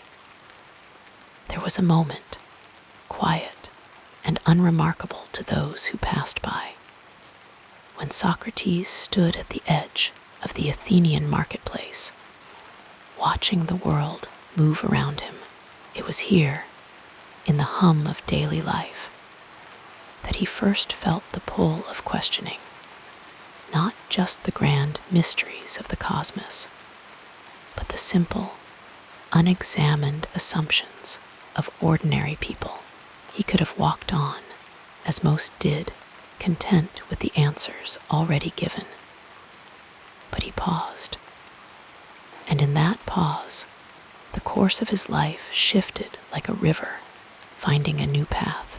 One of the earliest turning points came when he decided to abandon the craft of his father, a stonemason, and turn, instead, to the life of the mind. It was not a dramatic rejection, nor a loud proclamation, but a quiet realization that his hands were meant not for shaping stone, but for shaping thought. Had he chosen otherwise, Athens might have gained another skilled artisan, but the world would have lost the man who taught us to question everything. There is something comforting in imagining that alternate path, the steady rhythm of chisel on marble, a life of tangible creation. But it was not to be. His calling was subtler, deeper, like the slow unfurling of a leaf toward the sun. Then came the day he first engaged in what would become known as the Socratic method. He was not yet famous, not yet feared by those in power. To a friend discussing justice, the question hung in the air, light as a feather, yet heavy with implication. His friend stumbled, then laughed, then truly thought for the first time in years. From that moment, Socrates knew his purpose, not to lecture, not to declare, but to draw wisdom out from others as one draws water from a well. Had he remained silent, had he accepted the easy answers, his name might have faded into obscurity, but he chose to ask, and in doing so, he changed the way human beings think.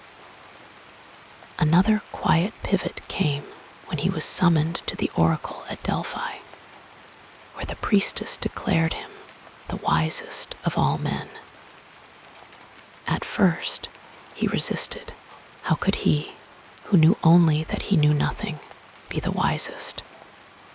He could have dismissed it as folly, but instead, he took it as a challenge. He sought out those who claimed wisdom: politicians, poets, craftsmen, and gently, persistently, revealed the gaps in their understanding. This pursuit did not make him popular, but it made him essential. Had he ignored the oracle's words, he might have lived a safer life, but the flame of his curiosity would have dimmed. Instead, he embraced the paradox, and in doing so, illuminated the nature of wisdom itself. As the years passed, his reputation grew, and with it, the unease of those in power. The trial that would define his legacy was not sudden, but the culmination of decades of asking uncomfortable questions. When the charges came, corrupting the youth, impiety, he could have fled, as his friends urged. He could have softened his words, tempered his teachings.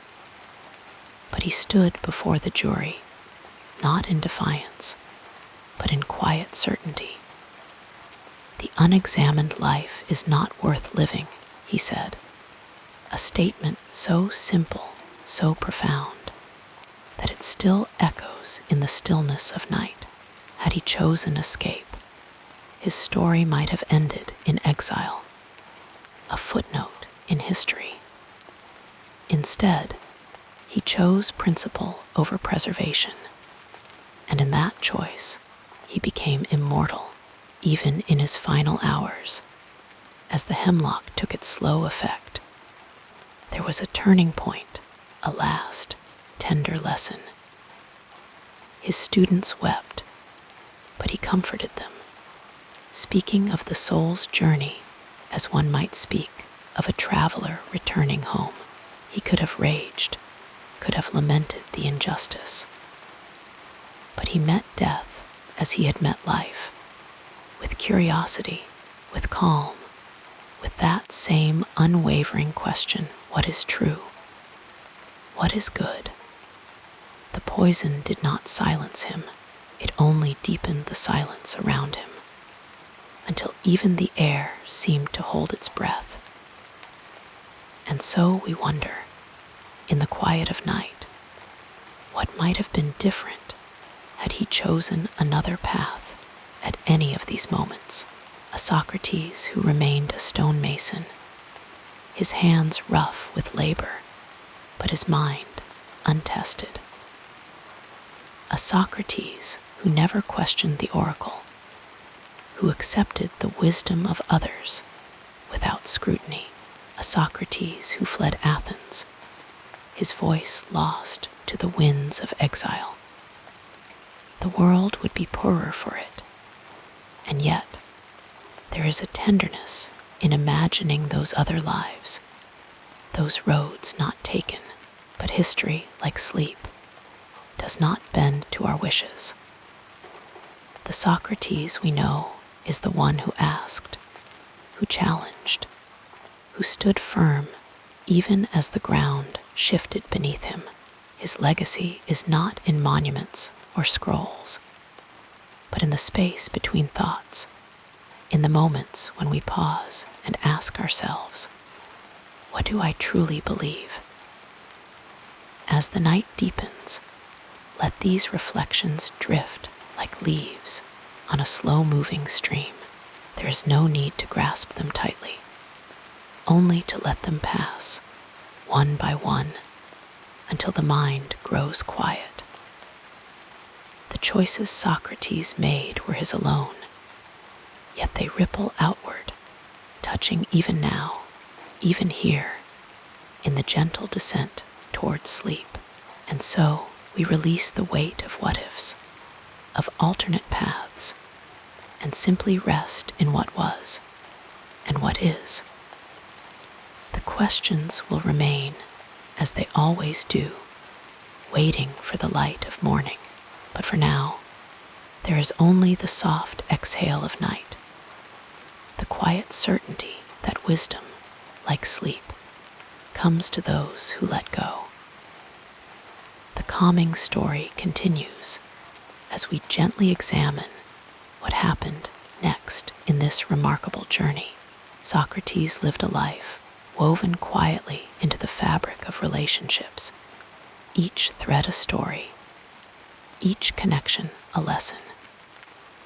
His bonds were not grand or dramatic, but deep, like the roots of an old olive tree, spreading unseen beneath the surface.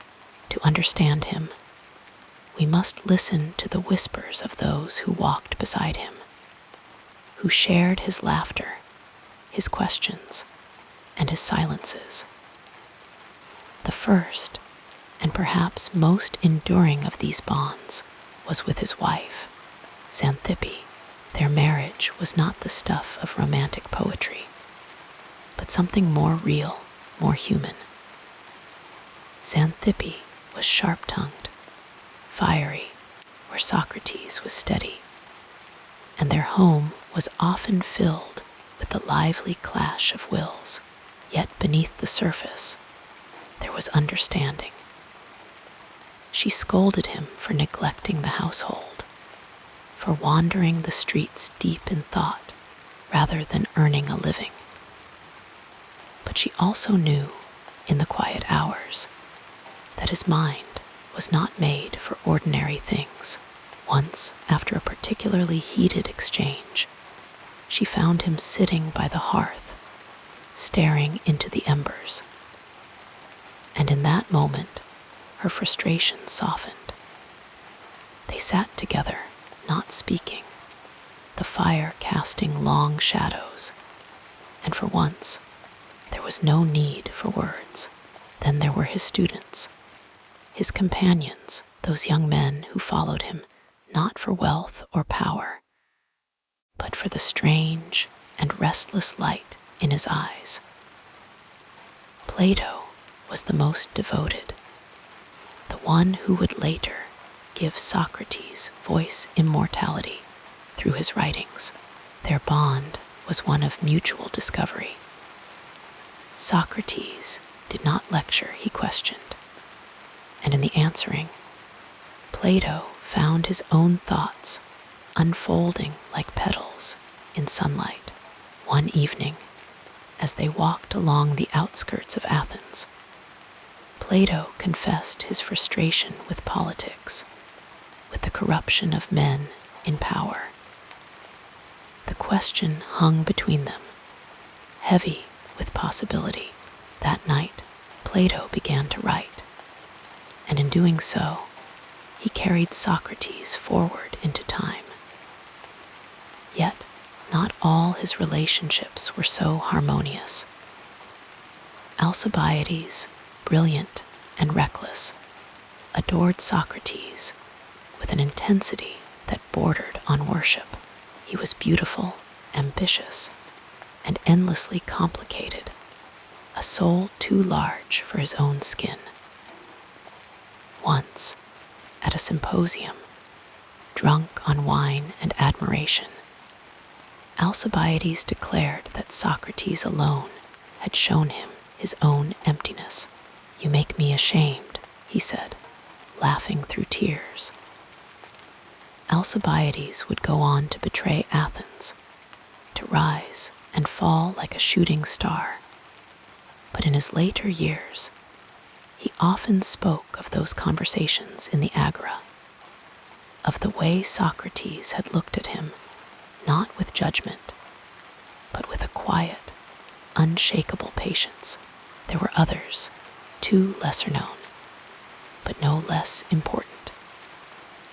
His childhood friend, Seraphim, who had once gone to the oracle at Delphi and returned with the proclamation that no man was wiser than Socrates. The memory made Socrates smile, though he never quite believed it. Seraphim, loyal to the end, stood by him even when others turned away, a steady presence in a life that often seemed adrift in questions. And then, of course, there were his children, 3 sons who must have puzzled over their father. This man, who could dismantle an argument with a single question, but sometimes forgot to eat unless reminded. He was not a conventional father. He did not teach them a trade or groom them for greatness.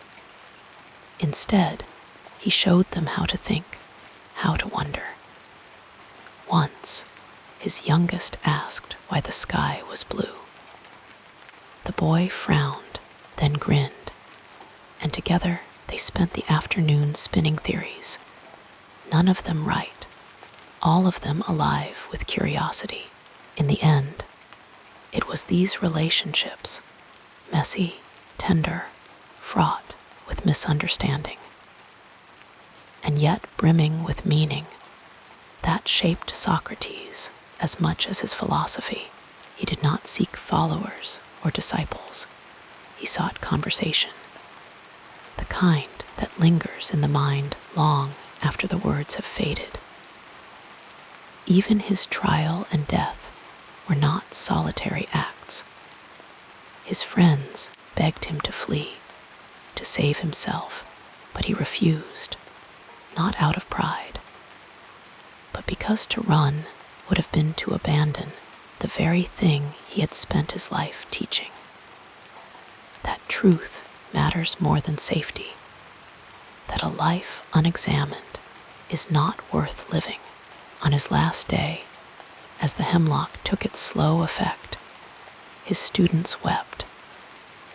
But Socrates, ever the teacher, used even this moment to console them. He asked softly, and then, as his limbs grew heavy, he lay back, his gaze drifting to some unseen horizon. His final words were not of grand ideas or final revelations, but of a simple human request to remember to repay a debt, a small kindness owed to a neighbor. And so we see him not as a statue or a symbol, but as a man who lived and loved imperfectly, who shaped and was shaped by those around him. His relationships were his philosophy in motion, questions asked not in the abstract, but in the quiet spaces between people, in the way a glance can carry more weight than a speech, in the way a life, fully lived, ripples outward long after it is gone. Now, as the night wraps around us like a blanket, we can let these stories settle into the quiet. There is no need to draw conclusions, only to let them drift, like the last embers of a fire, glowing softly before fading into darkness. The lives we touch, the bonds we forge, they are the true measure of who we are. And in that thought, there is a kind of peace. Sleep comes gently now, as it always does, when we release the need to hold too tightly to the past. The questions will remain, as they always do. But for tonight, there is only the slow, steady rhythm of breath, the quiet assurance that even the greatest minds once laughed, once loved, once sat in silence with those who understood them best, and in that, there is comfort enough. Allow yourself to sink deeper into comfort as we explore the next phase of this soothing biography. Imagine Socrates in the golden light of an Athenian morning, not yet the figure of legend, but simply a man walking barefoot through the dusty streets, his cloak draped loosely over his shoulders. He moved without hurry, as if time itself had slowed to match the rhythm of his thoughts. The city was waking around him, the murmur of voices in the marketplace, the scent of bread baking, the distant sound of children laughing. He took it all in with quiet curiosity, finding wonder in the ordinary, as he so often did. His mornings often began this way, not with grand pronouncements or lectures, but with the simple pleasure of being present in the world. He might stop to watch a potter shaping clay, his hands steady and sure, or pause to listen to an old woman singing as she swept her doorstep. These small moments were not distractions from his philosophy. They were its very heart. For Socrates, wisdom was not something to be found only in books or debates, but in the living, breathing world around him. At home, his life was unassuming. He lived with his wife, Xanthippe, a woman whose name has often been tied to stories of her sharp tongue and fiery temper, but those who knew them well spoke of a deeper bond, one forged through years of shared struggles and quiet understanding. Xanthippe was not merely a scold. She was a woman of strong will, who managed their household with little money and great resilience. Socrates, for all his wandering mind, respected her practicality. There were evenings when he would sit by the hearth, listening to her recount the day's challenges, nodding as she spoke, his eyes warm with amusement and admiration. Their marriage was not without friction, but it was real, alive with the kind of love that grows stronger through honesty rather than ease. Their children, 3 sons, brought another kind of richness to his life. He was not a father who lectured them with lofty ideals, but one who asked them questions, who knelt in the dirt with them to examine a beetle or a stone, who laughed when they tugged at his beard, or challenged him with their own childish logic.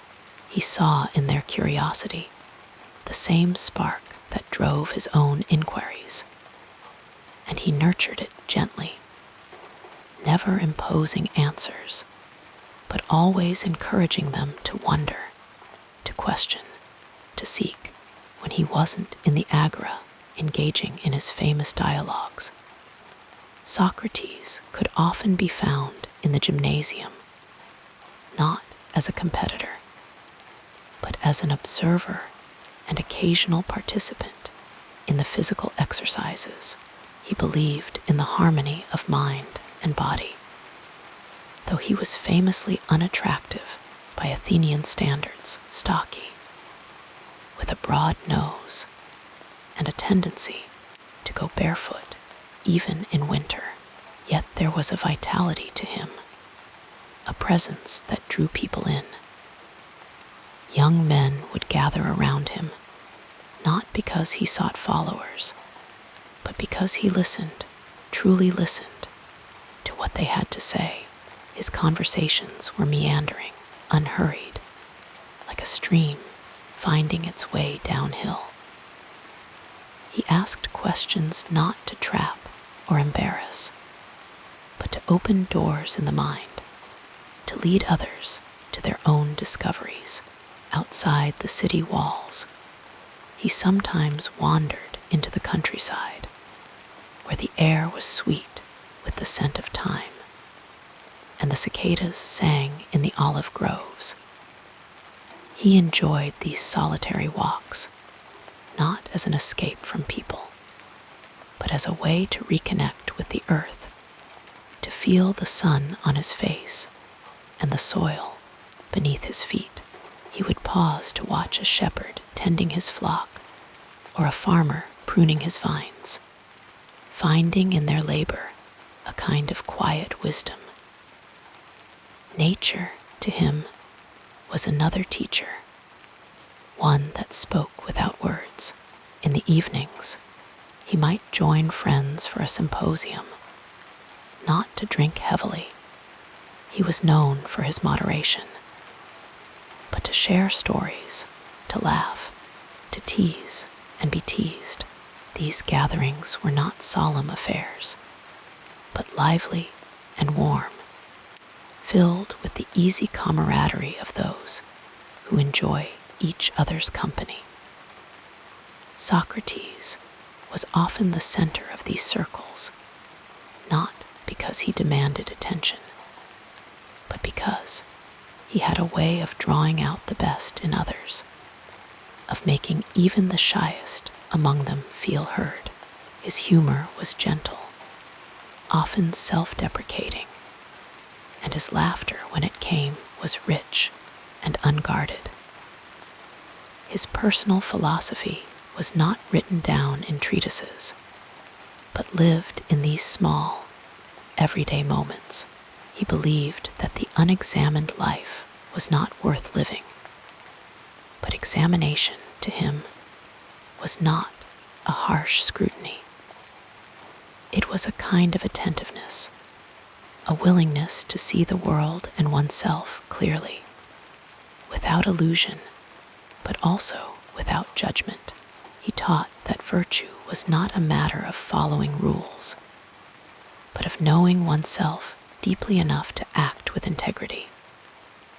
And this knowing, he believed, came not from isolation, but from engagement with others, with the world, with the questions that have no easy answers. As the years passed and his reputation grew, he remained, at heart, a man who found joy in the ordinary. He did not seek fame or wealth, and when the trial that would end his life loomed before him, he faced it with the same calm curiosity that had guided his days. Even in his final hours, surrounded by grieving friends, he spoke not of grand truths, but of simple, enduring things, the love between friends, the beauty of a well-lived life, the quiet certainty that the soul, if it has been true to itself, has nothing to fear. And so, as the night deepens and the stars turn slowly overhead, we can imagine him still, not as a distant figure of history, but as a man who knew the value of a shared silence, of a question left hanging in the air, of a life lived fully in each passing moment. There is comfort in this thought, a gentle reminder that even the greatest among us were once simply human, with all the imperfections and graces that entails. Sleep comes easier now, wrapped in the quiet assurance that wisdom, like peace, is often found not in the extraordinary, but in the ordinary, in the small, tender details of a life well lived. Like a gentle river flowing toward the sea, our story continues with the next meaningful chapter. Imagine Socrates in the early hours of the Athenian morning, when the first pale light of dawn creeps over the rooftops and the city stirs slowly to life. His days began simply, without ceremony, rising from a modest bed of wool and linen, the same one he had slept in for years. He did not rush, nor did he linger unnecessarily. There was a rhythm to his mornings, unhurried and deliberate, as if each movement were an invitation to awareness. He would wash his face with cool water from a clay basin, the touch of it sharpening his senses, waking his mind without disturbing the quiet of the house. His home was small, uncluttered, a few wooden stools, a low table, shelves with simple earthenware vessels. The walls bore no decorations except the play of sunlight shifting across them as the day unfolded. Breakfast was a humble affair: bread, perhaps a little cheese, olives, or figs, eaten slowly as he listened to the sounds of the waking city.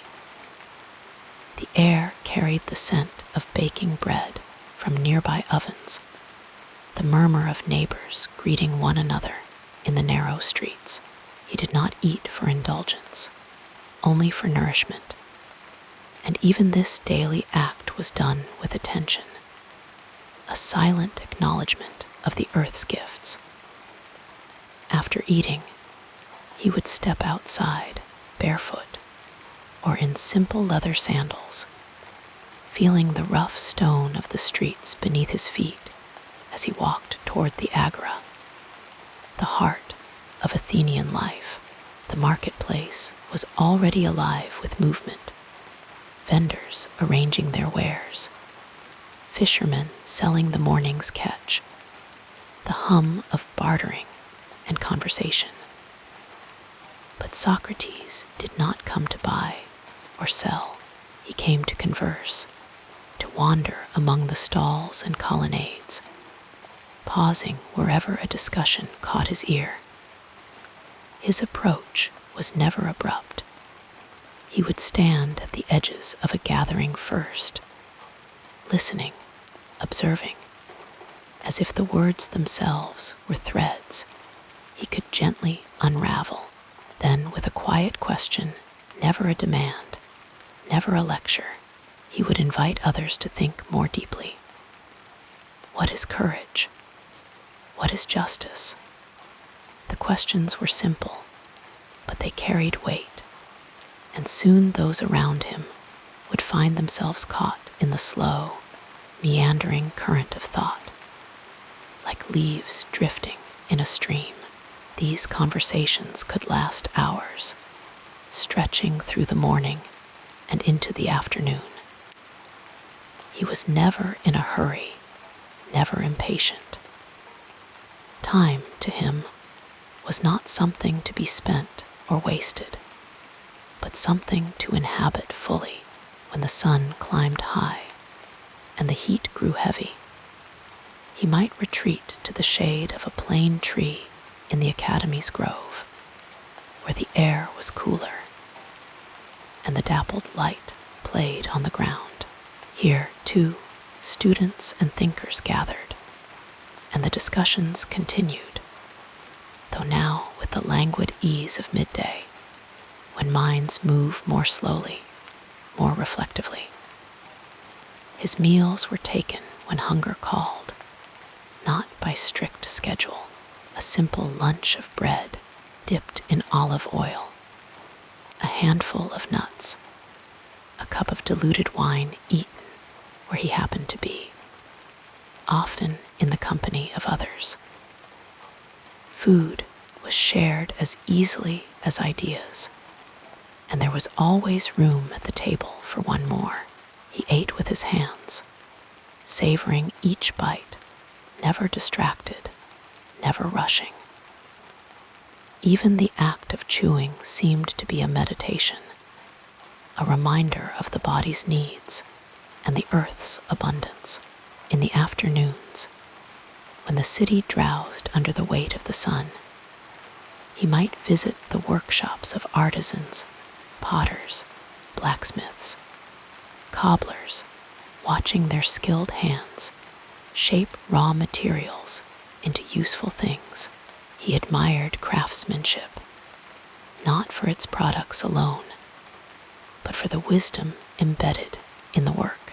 A potter, he once observed, must understand the nature of clay, its limits, its possibilities, just as a person must understand their own nature. These visits were never intrusions. The artisans welcomed him, for he listened as much as he spoke, and his presence was never a burden. As evening approached and the heat waned, he would often walk beyond the city walls, into the olive groves, or along the paths that wound toward the hills.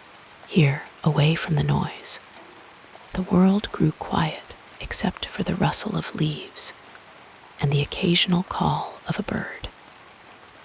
He walked not for exercise, but for the sake of walking, for the way motion loosened the mind, allowing thoughts to rise and settle like dust in sunlight.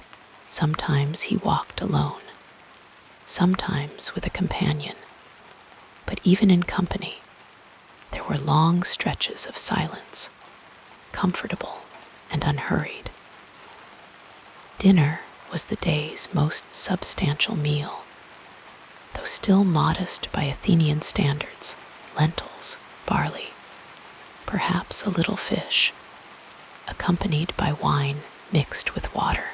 He ate at home or in the home of a friend, where the conversation was as nourishing as the food. The talk was not always of philosophy. There were stories, laughter, debates about the latest play or the affairs of the city.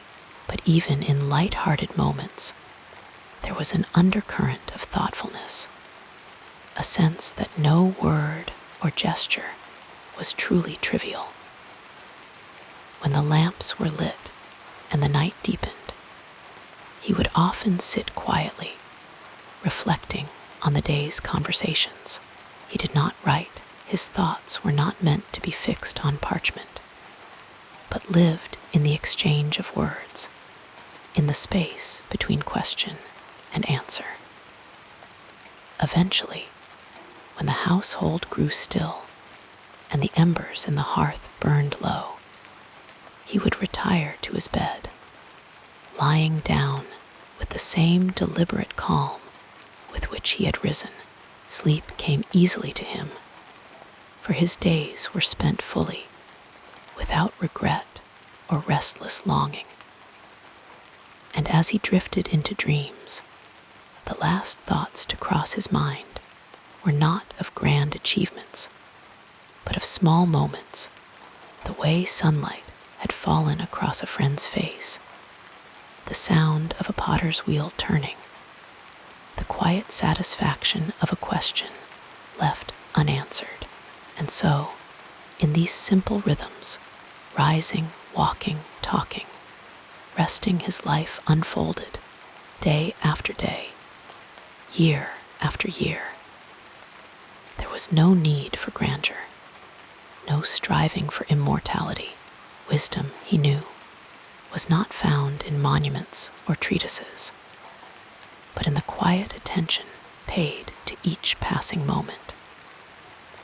And as we imagine him now, moving through his days with slow, deliberate grace, we too can feel the pull of that same quietude, the gentle invitation to live fully, to rest deeply, to let the hours unfold like the petals of a flower in the morning sun. The night is soft around us, and sleep comes easier when we remember that even the wisest among us lived as we do, one breath, one step, one thought at a time. As your thoughts grow quieter, we'll continue our peaceful exploration of this fascinating life. Socrates never claimed to have all the answers. In fact, He often said that the only thing he truly knew was that he knew nothing, a humble admission that became the foundation of his entire way of thinking. This quiet acknowledgement of ignorance was not a sign of weakness, but the beginning of wisdom. He believed that true understanding could only emerge when one let go of the illusion of certainty, when one sat with questions rather than rushing toward answers. And so he wandered the streets of Athens, not as a lecturer dispensing knowledge, but as a seeker, a man who found joy in the act of questioning itself. His method was simple. He would engage in conversation, asking those around him to define their beliefs, to examine the principles they took for granted. With gentle persistence, he would lead them to see contradictions in their own thinking, not to embarrass them, but to awaken in them the same curiosity that drove him. His philosophy was not built on grand theories or abstract systems. It was rooted in the everyday, in the belief that the unexamined life was not worth living. To him, wisdom was not something to be found in scrolls or temples, but in the slow, patient act of paying attention to one's own thoughts, to the words of others, to the quiet truths that revealed themselves in ordinary moments. He valued virtue above all else, not as a set of rigid rules, but as the natural flowering of a mind that sought goodness, justice, and self-awareness. He often spoke of the soul, not in mystical terms, but as the essence of a person's character, something to be nurtured through reflection and honest dialogue. One of his most enduring beliefs was that no one does wrong willingly. People act unjustly, he thought, only out of ignorance, because they mistake what is harmful for what is good. If they truly understood virtue, they would naturally choose it. This conviction shaped his approach to teaching. He did not scold or condemn, but asked questions, trusting that reason and dialogue could lead even the most stubborn minds toward clarity. Once, when a young man boasted of his wealth and status, Socrates did not argue with him. The question lingered, unforced, like a stone sinking slowly into still water. His own life was a testament to simplicity. He wore the same plain cloak summer and winter, walked barefoot even in cold weather, and owned little more than the essentials. But this was not a rejection of pleasure. It was a quiet insistence that freedom came from needing less, not having more. He enjoyed good company, good food when it was available, the warmth of the sun on his face. But these things were passing joys, not obsessions. When a wealthy merchant once mocked him for his poverty, Socrates replied, "You seem to think happiness consists in having many possessions." But he had a deep respect for the natural world, seeing in it a kind of silent wisdom. He would sometimes pause in his walks to watch a spider spinning its web, or a stream winding its way over stones, finding in these small things a reminder that life unfolds according to its own rhythms. He believed that human beings, like all living things, were part of a larger order, and that true harmony came from aligning oneself with that order rather than resisting it. This was not passive resignation, but an active choice to live with awareness, to move through the world with a sense of belonging rather than domination. As he grew older, his philosophy deepened, but did not fundamentally change. If anything, he became even more committed to the idea that wisdom was a lifelong practice, not a destination. He continued to question, to doubt, to engage with those around him, never assuming he had reached the end of understanding, even in his final days, when he was sentenced to death on charges of corrupting the youth and impiety.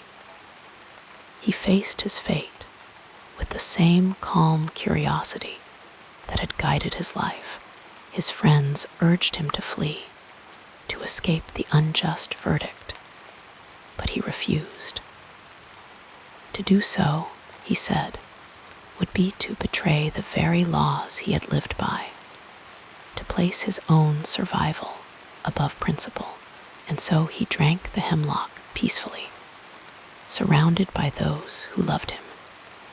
His last words a reminder to them, and to us, that the pursuit of goodness does not end with the body. His legacy was not in books or monuments, but in the minds he awakened. His student Plato would go on to write dialogues that immortalized his method, but Socrates himself left no written record. His teachings lived in the memories of those who had spoken with him, in the way they carried his questions forward into their own lives. He had shown them that philosophy was not an abstract exercise, but a way of being, a daily commitment to seeking truth with humility and courage.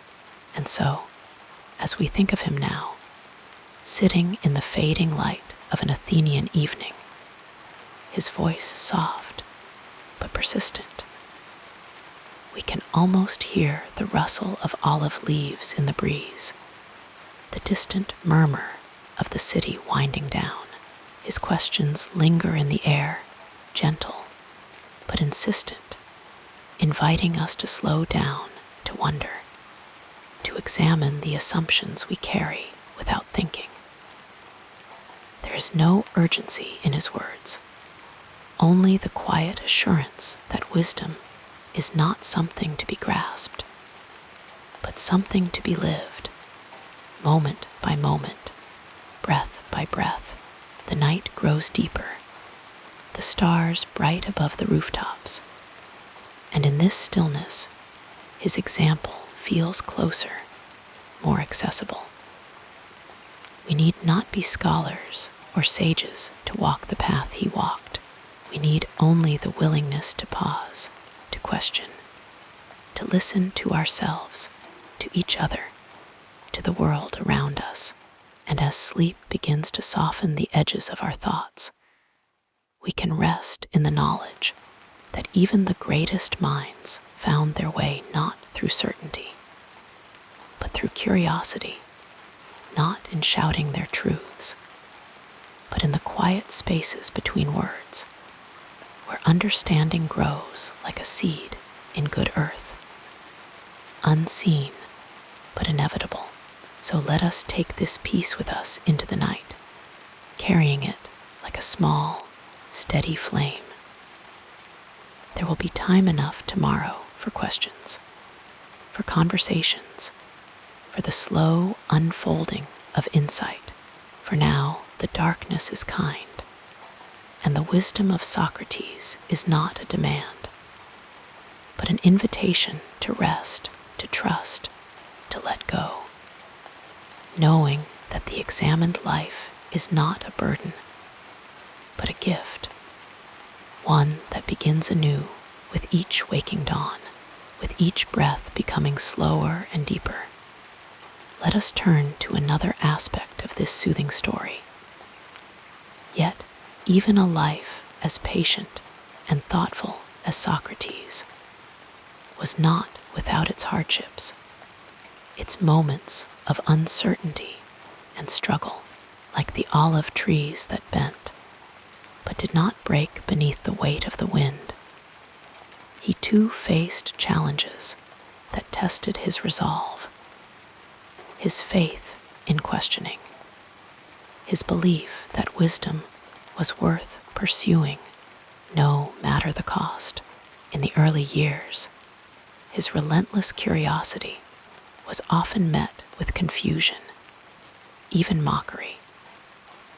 The Athenians, who prided themselves on their eloquence and certainty, did not always welcome a man who admitted he knew nothing, who asked simple questions that unraveled their most deeply held beliefs. Children sometimes followed him through the streets, imitating his slow, deliberate way of speaking, laughing at his worn cloak and bare feet. But Socrates only smiled, for he understood that truth was not found in the approval of crowds, but in the quiet moments of reflection, in the willingness to sit with discomfort until something deeper revealed itself. Then there were the whispers, the growing unease among those in power who saw his questions as dangerous. A city recovering from war, from plague, from the shifting tides of politics, did not always have patience for a man who asked again and again what justice truly was, what it meant to govern wisely, whether the unexamined life was worth living at all. Some accused him of corrupting the youth, though all he had ever done was encourage them to think for themselves. Others called him impious, though his reverence for the divine was woven into every conversation, every humble admission that human knowledge was fleeting, that wisdom belonged to the gods. Even among his closest companions, there were moments of doubt. His wife, Xanthippe, though devoted, sometimes grew weary of his refusal to seek wealth or status, of his long hours in the agora speaking to anyone who would listen. She worried for their children, for their future, and in her frustration, she would sometimes pour water over his head as he sat lost in thought. But Socrates, ever calm, would only wipe his face and say that after such thunder, rain was only to be expected. He understood her fears, her love, even in her sharpest words. And then came the trial, the moment when all the quiet resistance, the murmured suspicions, hardened into something inescapable. The charges were grave: impiety, corrupting the youth. And though he spoke with his usual gentle clarity, though he dismantled each accusation with questions rather than arguments, the verdict was already written in the fears of those who judged him. When the sentence came, when he was condemned to drink the hemlock, his friends wept, begged him to flee, to find some way to escape. But Socrates, serene as ever, only shook his head. To run would be to betray the very principles he had spent his life upholding. If Athens no longer had room for questions, then he would drink the cup not as a defeat, but as the final, quiet act of a man who had lived as he believed. In his last hours, surrounded by those who loved him, he spoke not of bitterness or regret, but of gratitude for the time he had been given, for the conversations that had shaped him, for the certainty that death was either a dreamless sleep or a journey to wiser souls. And when the poison began to take effect, when his legs grew heavy and his breath slowed, his final words were not of sorrow, but of gentle instruction, reminding his friends to repay a small debt, to honor the gods, to keep questioning, keep seeking, even when the answers seemed far away. The challenges he faced were many, but in each he found not reasons to despair, but opportunities to deepen his understanding, to practice what he had always taught, that wisdom is not the absence of difficulty, but the way we move through it with patience, with curiosity, with an unshaken faith that truth, like the dawn, comes in its own time. And so, as we think of his struggles now, they too become part of his lesson, not as burdens, but as reminders that even the darkest moments can be met with quiet courage, that even the steepest paths are easier when walked with an open heart. Let this thought settle over you now, as soft as twilight, as steady as the stars.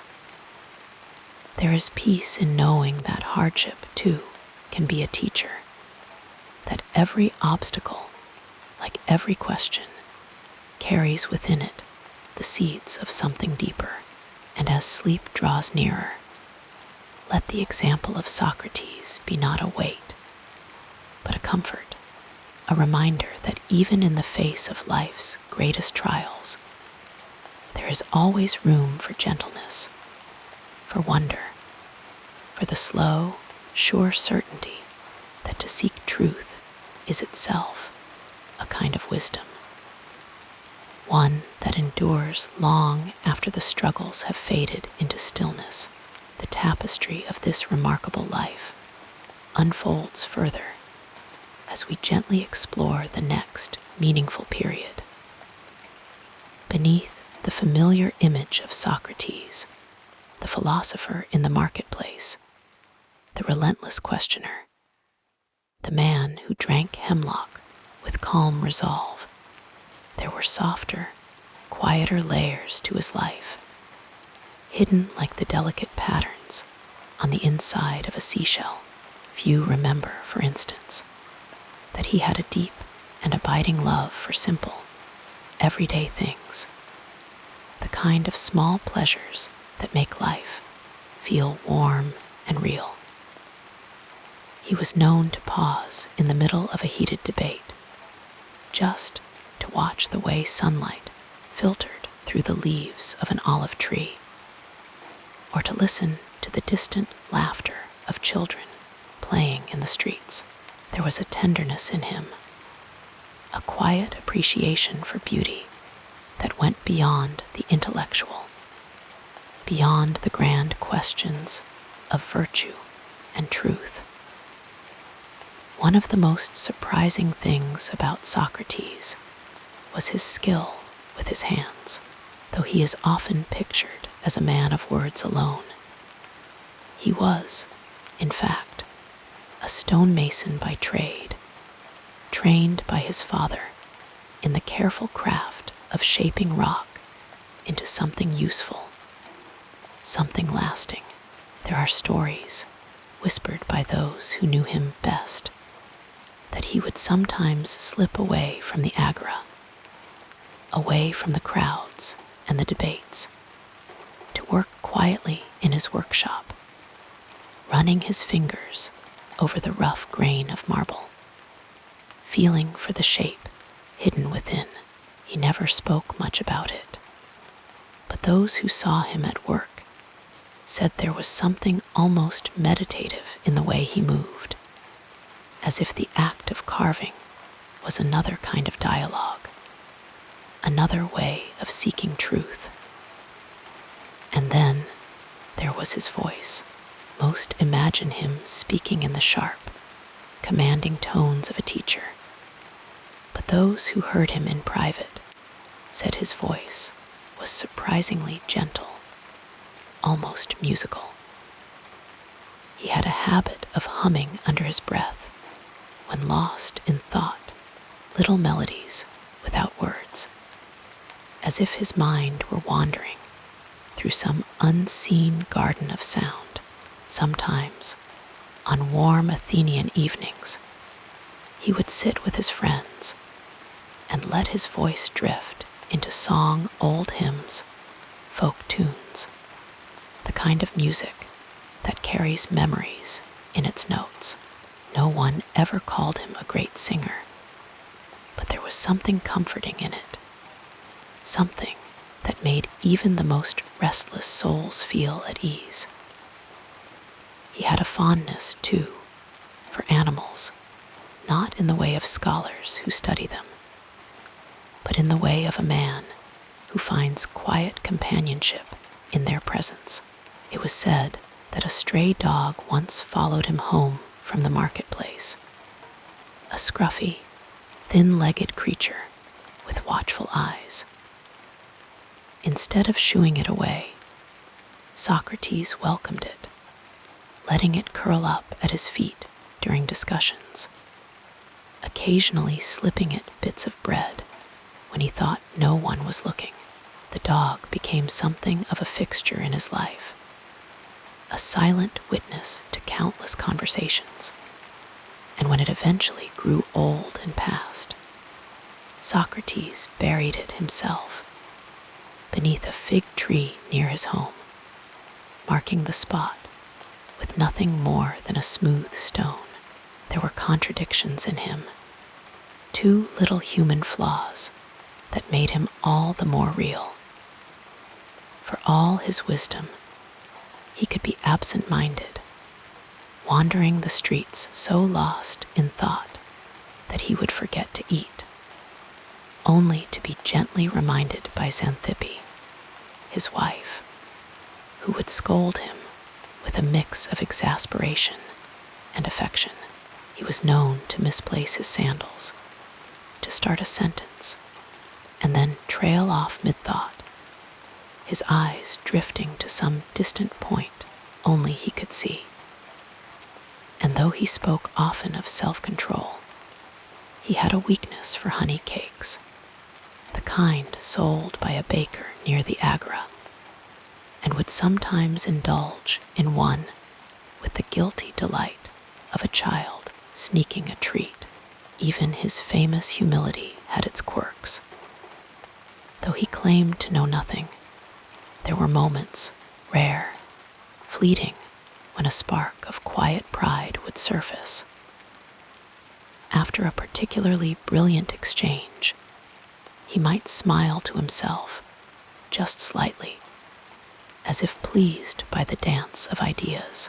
And though he never boasted, he took secret joy in the way young minds lit up when they grasped a difficult truth, as if their understanding were a gift returned to him.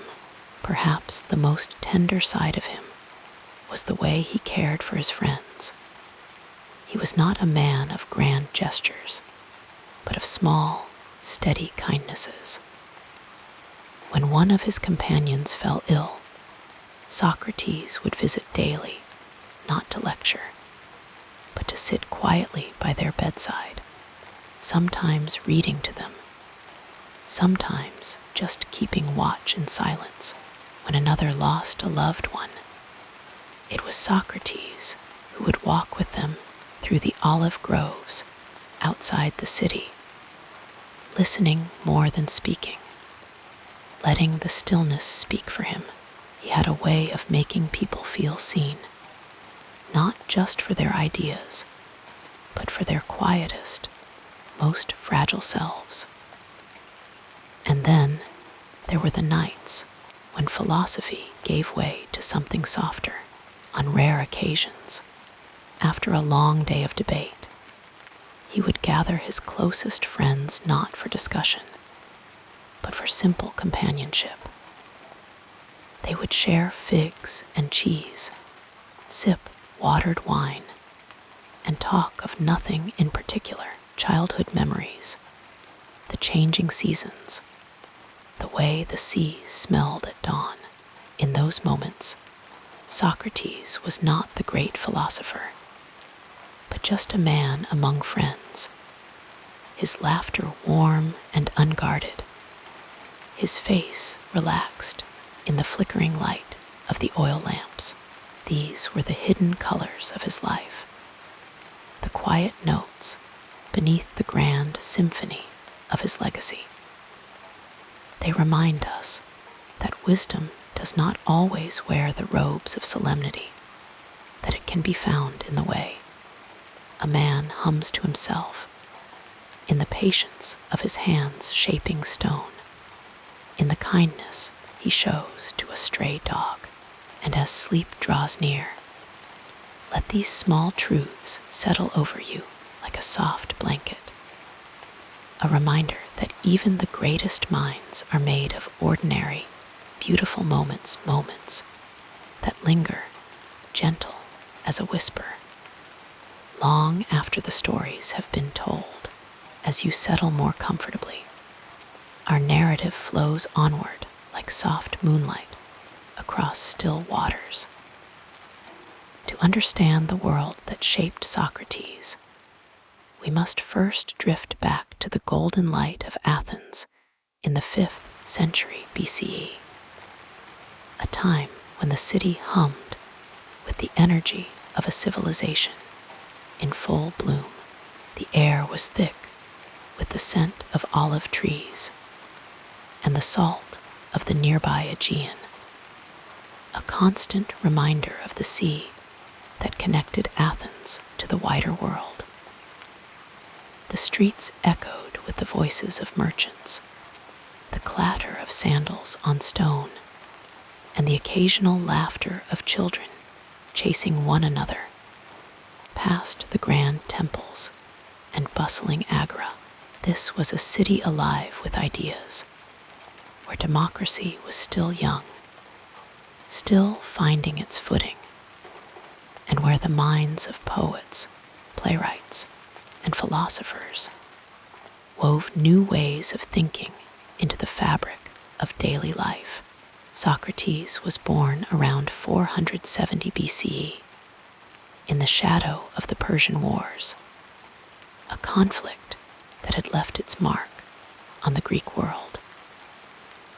The memory of those battles, the bravery at Marathon, the fiery resistance at Thermopylae, still lingered in the hearts of Athenians, a proud reminder of their ability to stand against overwhelming odds.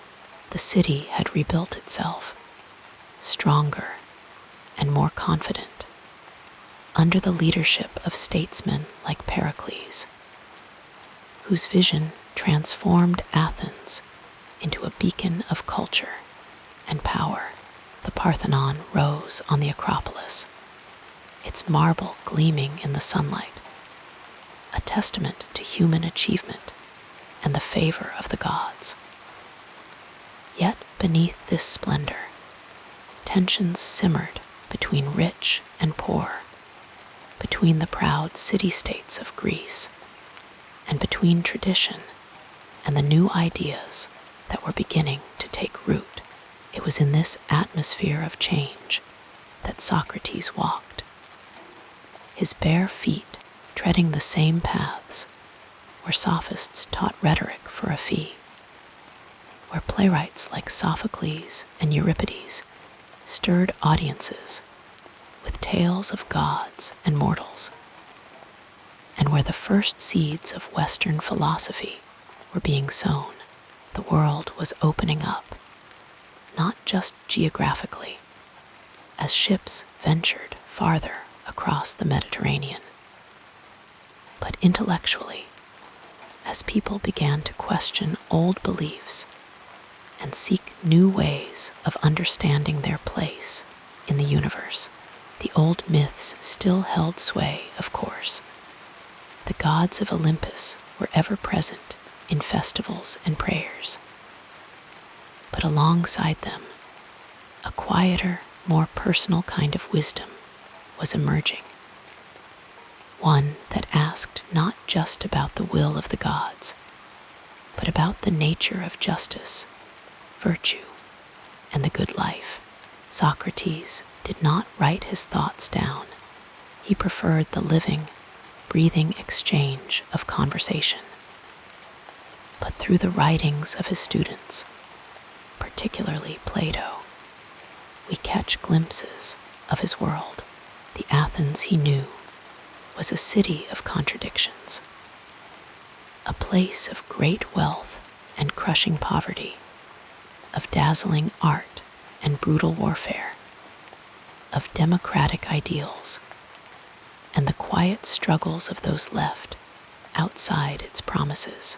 Slavery was woven into the fabric of society, as commonplace as the pottery workshops and the olive presses.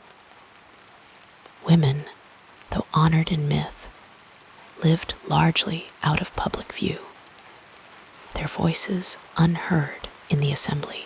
And yet, for all its flaws, Athens was a place where a stonecutter's son like Socrates could rise to become one of the most influential thinkers in history, simply by asking questions that unsettled the powerful and inspired the seekers of truth. The Peloponnesian War, that long and bitter conflict between Athens and Sparta, cast a shadow over much of Socrates' adult life. As the years dragged on, the city's fortunes waned. Plague, defeat, and political upheaval chipped away at its confidence. Socrates himself served as a soldier, enduring the harsh conditions of campaign life. And it was perhaps in those quiet moments between battles, under the cold light of the stars, that he honed his ability to find clarity amid chaos. When he returned to Athens, he carried with him not the glory of a warrior, but the resolve of a man who had seen the cost of unchecked ambition and blind allegiance. In the later years of his life, as Athens struggled to recover from its defeat, Socrates became a figure of suspicion to some. His habit of questioning everything, even the most deeply held beliefs, was seen by some as dangerous, a threat to the social order. And so, in 399 BCE, he was brought to trial, accused of corrupting the youth and impiety. The outcome was as tragic as it was inevitable. Condemned to drink the hemlock, he spent his final hours surrounded by friends, discussing immortality with the same calm curiosity that had guided his life. His death, like his teachings, became a quiet lesson in courage and integrity. But to focus only on the end would be to miss the richness of the world that shaped him. Think of the olive groves where he walked, their leaves silver green in the breeze. Think of the murmur of the agora, where ideas mingled like the scents of spices and fresh-baked bread. Think of the laughter in the symposia, where wine and friendship loosened tongues and hearts. This was the Athens that Socrates knew, a city of light and shadow, of grandeur and simplicity, where wisdom could be found not just in grand speeches, but in the texture of everyday life. And as you drift toward sleep, let these images settle softly in your mind. The warm stone of the city walls, the distant sound of a lyre, the slow turning of the seasons in the Attic countryside. Socrates' world was one of quiet moments as much as grand debates, of shared meals under the stars, of the way the first light of dawn touched the columns of the temples, of the simple pleasure of a conversation that meandered like a gentle stream. It was a world both distant and familiar, where the questions he asked still echo, inviting us to wonder, to reflect, and perhaps, like him, to find a little wisdom in the stillness. Let the rhythm of these words carry you further into relaxation as we continue our peaceful journey. The legacy of Socrates flows through time like a quiet river, shaping the contours of thought, culture, and society in ways both subtle and profound.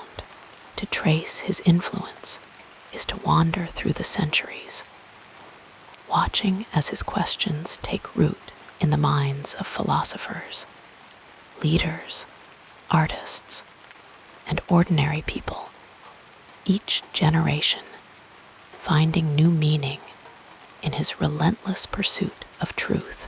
His impact was not immediate, nor was it always celebrated in his lifetime.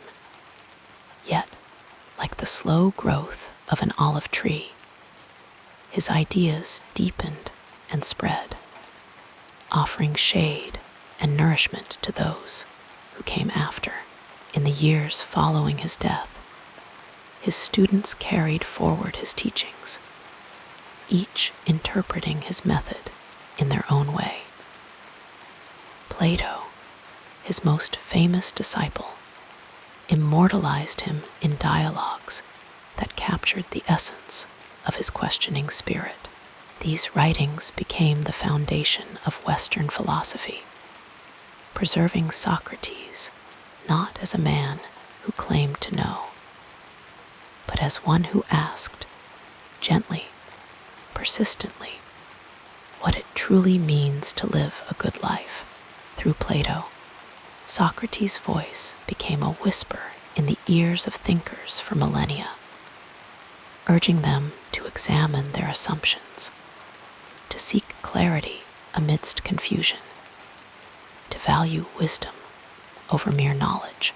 Aristotle, too, though he diverged in method, carried forward the Socratic insistence on reason, shaping fields as diverse as ethics, politics, and science. But Socrates' influence was never confined to the halls of academia. His method, the art of asking questions to reveal deeper truths, became a tool for teachers, lawyers, and leaders in courtrooms. His legacy lived on in the practice of cross-examination, where probing questions could uncover hidden contradictions. In classrooms, his spirit animated the Socratic seminars, where students learned not by memorizing answers, but by engaging in dialogue, discovering ideas through the slow unfurling of conversation.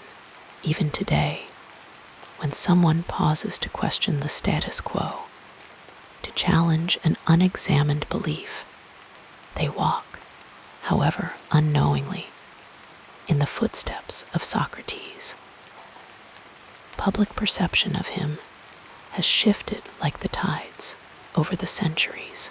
In his own time, he was a polarizing figure, admired by some, mistrusted by others. To the Athenians who condemned him, he was a dangerous influence, unsettling the young and undermining tradition. Yet even in his trial, there were those who saw not a threat, but a teacher, one whose questions were not meant to destroy, but to purify, to strip away falsehood until only truth remained. Over time, as the fear of his disruption faded, his reputation grew. The Romans, who admired Greek thought, held him up as a model of intellectual courage. The early Christians saw in his pursuit of virtue a kind of pagan saintliness, a soul yearning for divine wisdom, even if he did not know its name. By the Renaissance, Socrates had become a symbol of reason itself, a guiding star for those who sought to reconcile faith and philosophy. Artists painted him as the wise old sage, his brow furrowed in thought, his eyes alight with quiet understanding. Writers invoked his name when championing free inquiry, his trial a cautionary tale against the dangers of silencing dissent. The Enlightenment thinkers, with their faith in human reason, saw in him a kindred spirit. Voltaire, Rousseau, and Kant all drew from his example, weaving his skepticism and his moral clarity into their own visions of progress. In the modern world, his presence is everywhere and nowhere, woven into the fabric of education, law, and ethics, without always being named. The scientific method, with its emphasis on hypothesis and refutation, owes a quiet debt to his insistence on questioning. Psychologists speak of the Socratic questioning technique, a way of guiding patients to uncover their own insights. Echoes in debates about justice, happiness, and the good society. Even in popular culture, his image endures, the unkempt philosopher, barefoot and unimpressed by wealth, a reminder that wisdom often wears humble robes. And yet, perhaps his greatest legacy is not in systems or institutions, but in the quiet moments when someone pauses to think more deeply, when a person chooses integrity over convenience. These are the living threads of Socrates' influence. His questions were not meant to end in answers, but to begin new inquiries, to keep the mind awake even as the body rests. As you drift toward sleep, imagine the ripple of his thoughts across time, like stones dropped into a still pond. Each question he asked about justice, about courage, about love spreads outward, touching lives in ways he could never have foreseen. His voice is soft but persistent, not demanding agreement, but inviting reflection. In the murmur of late-night conversations, in the pages of books, in the quiet space between one thought and the next, his presence lingers. The world moves quickly, but Socrates' wisdom is slow, patient, unfolding in its own time. There is comfort in that slowness, in the knowledge that some truths are not seized, but discovered, not shouted, but whispered. His legacy is not a monument, but a path, one that meanders, doubles back, and invites wanderers to take their time. And as sleep draws near, perhaps that is the final gift of his teachings, the permission to rest, to let the mind unwind, knowing that the questions will still be there in the morning, as enduring as the dawn over Athens. With the gentleness of falling snow, we transition now to another meaningful chapter in this life story. There was something almost ordinary about Socrates at first glance, a man who walked barefoot through the dusty streets of Athens, his cloak often wrinkled, his beard unkempt. He carried no grand titles, no wealth to speak of. Yet his presence had a way of lingering in the air long after he had moved on. One of the lesser-known stories about him comes from his early years. Before he became the philosopher we remember, as a young man, he apprenticed as a stonemason, learning the patient craft of shaping rock into something useful. There is something fitting in that his later life would be spent shaping minds with the same deliberate care. One quiet afternoon, a friend found him standing utterly still in the marketplace, lost in thought. Hours passed, and Socrates did not move. The friend, curious but patient, waited until the philosopher finally stirred. When asked what had held him so transfixed, Socrates simply replied that he had been thinking about the nature of courage. The ordinary bustle of the market had faded away as he turned the question over in his mind, examining it from every angle. Such moments were common for him times when the world around him seemed to dissolve, leaving only the slow turning of an idea. Even his marriage to Xanthippe, often remembered for her sharp temper, had its tender moments. One evening, after she had scolded him for forgetting to bring home food, Socrates merely smiled and said, "If you were married to a gentle horse, you would learn to speak softly." There was no bitterness in his words, only amusement. He understood people as deeply as he understood ideas, accepting their flaws as part of their nature. One of the most revealing stories about him comes from the battlefield. During the Peloponnesian War, Socrates served as a soldier, and his fellow warriors spoke of his remarkable endurance. On a freezing winter night, while others huddled around fires, he stood barefoot in the snow, seemingly unaffected by the cold. When asked how he could bear it, he shrugged and said he was merely thinking of something else. His mind had wandered far from discomfort, lost in contemplation.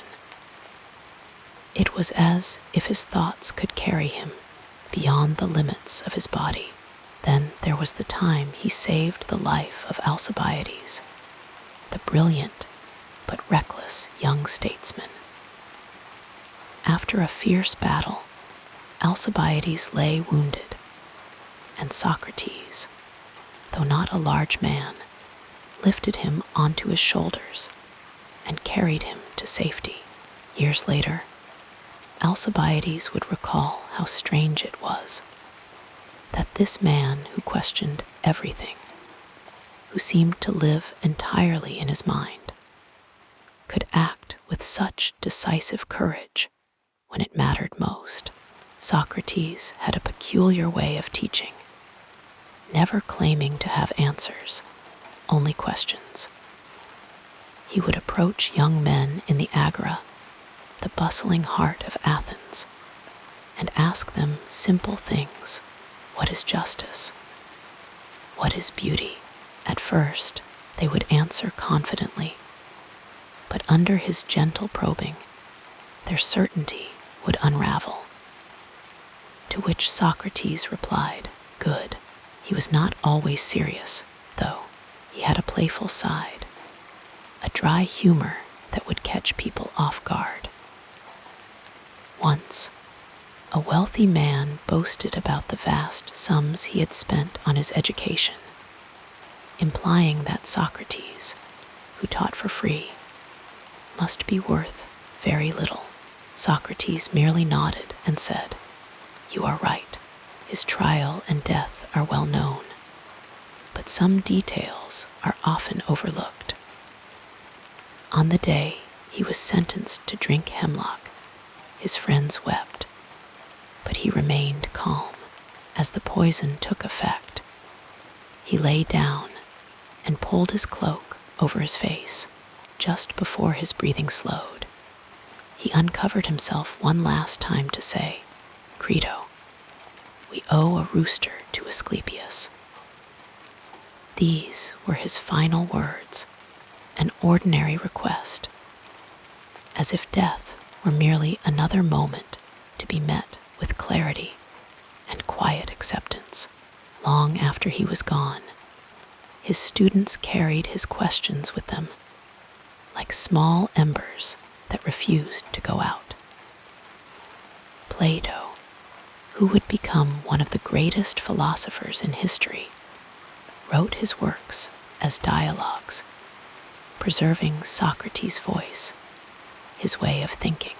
But it was not just in grand texts that his influence lived. It was in the way a farmer might pause while plowing a field, wondering about the meaning of his labor. Socrates did not build temples or lead armies. He left no great works of art. What he left was something quieter, something that unfolds in the stillness between thoughts. As you drift toward sleep, imagine him there, in the fading light of an Athenian evening, sitting beneath an olive tree, turning a question over in his mind. There is no hurry, no need to find the answer tonight. The question itself is enough. And so, as the night deepens, let his example be a comfort. Some truths are not seized, but discovered, not shouted, but whispered. There is time enough for thinking tomorrow. For now, rest. As your eyelids grow heavier, we'll softly explore another dimension of this fascinating biography. In the quiet of his later years, Socrates moved through the streets of Athens, as he always had, unhurried, observing, speaking to anyone who would listen. His hair had grown whiter, his sandals a little more worn, but his eyes still held that same quiet intensity, the spark of curiosity that never dimmed. He was no longer the young stonemason who had once shaped marble with his hands. Now he shaped minds, gently pressing at the edges of people's thoughts, helping them see what lay beneath the surface of their assumptions. The city around him was changing.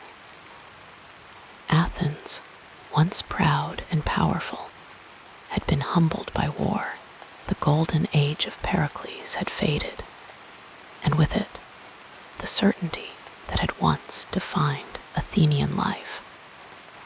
People were uneasy, searching for something to hold on to. And there was Socrates, sitting in the marketplace or beneath the shade of a plane tree, asking questions that had no easy answers. Some found this comforting. Others found it unsettling, but none could ignore it.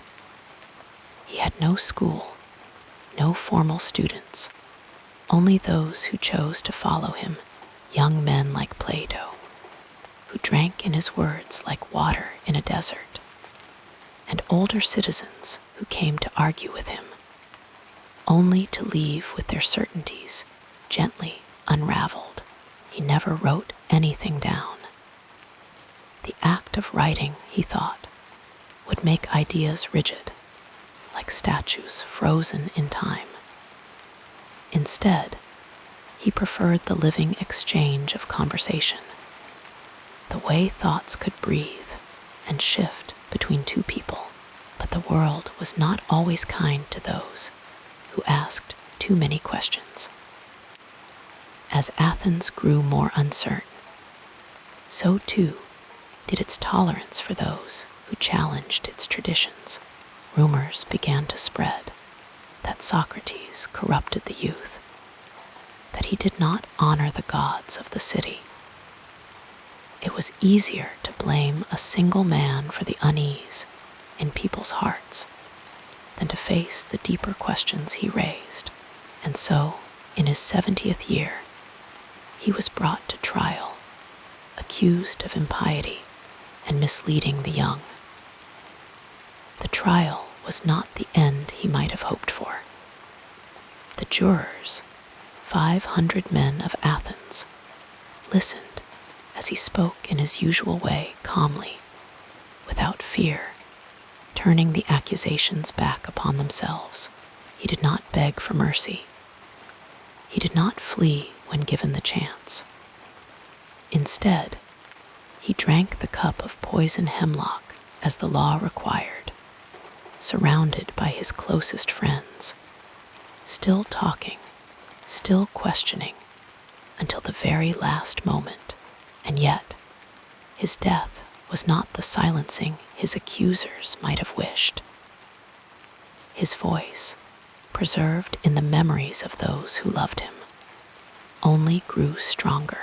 Plato, who had been there in those final hours, would spend his life writing dialogues, letting Socrates speak again and again through the ages.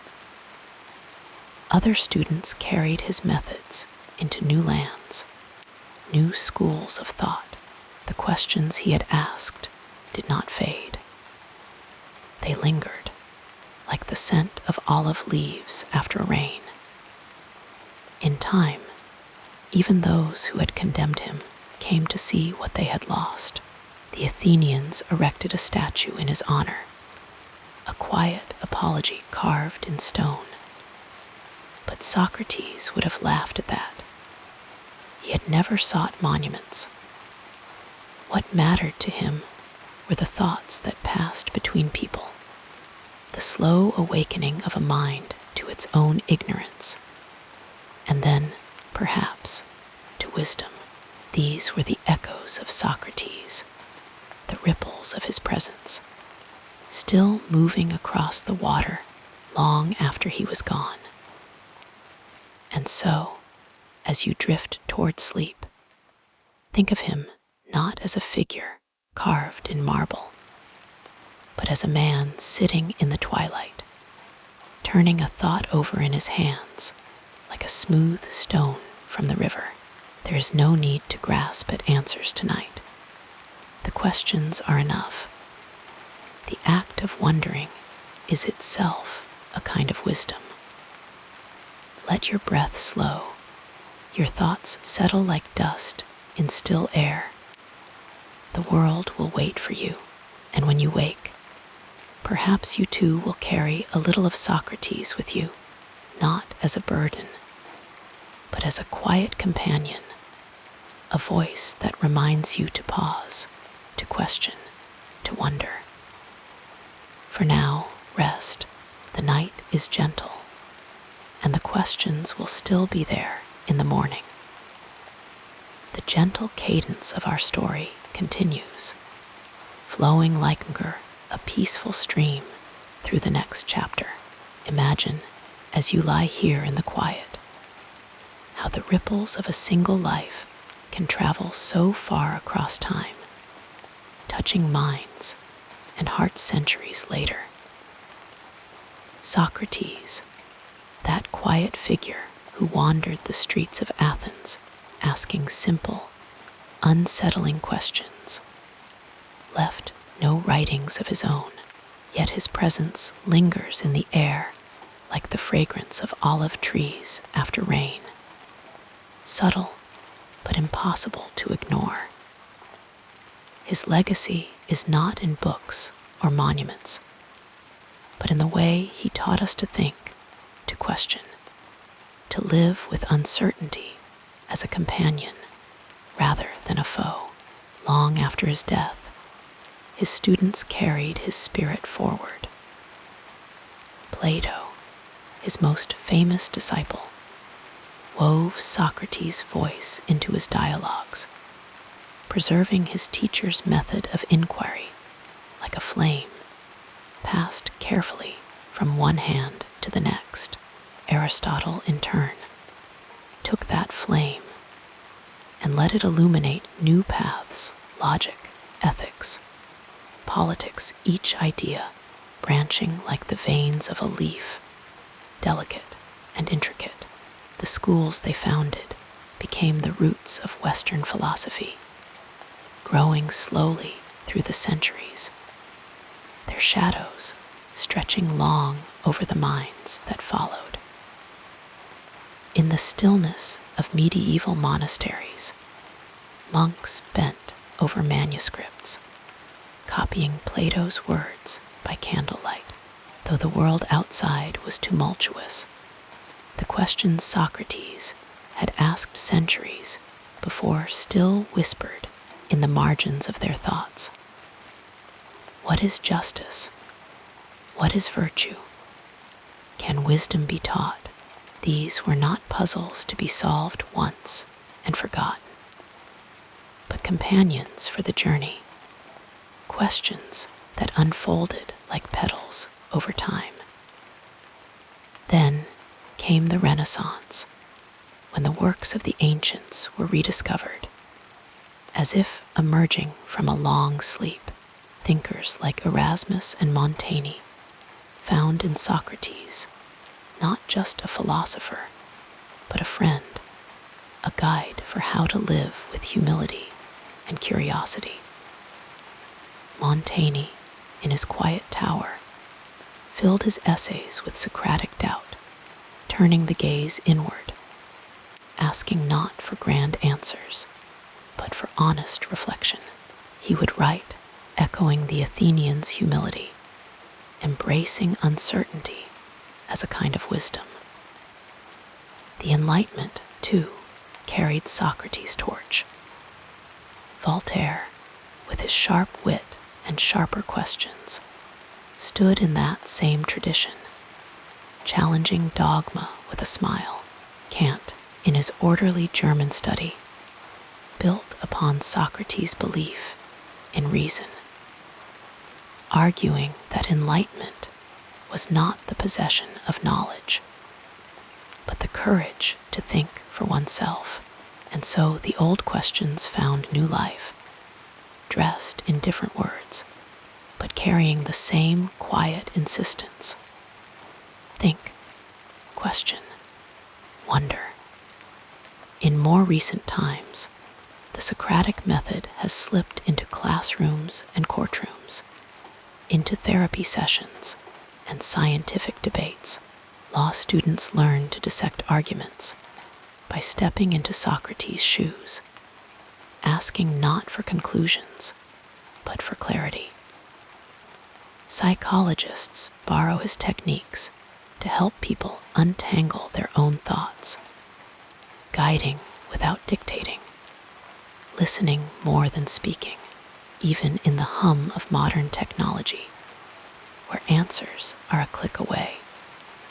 The value of questioning remains, because some truths cannot be found in facts alone, but in the slow, patient work of understanding. And then there are the quiet revolutionaries, those who may not have quoted Socrates, but lived by his spirit.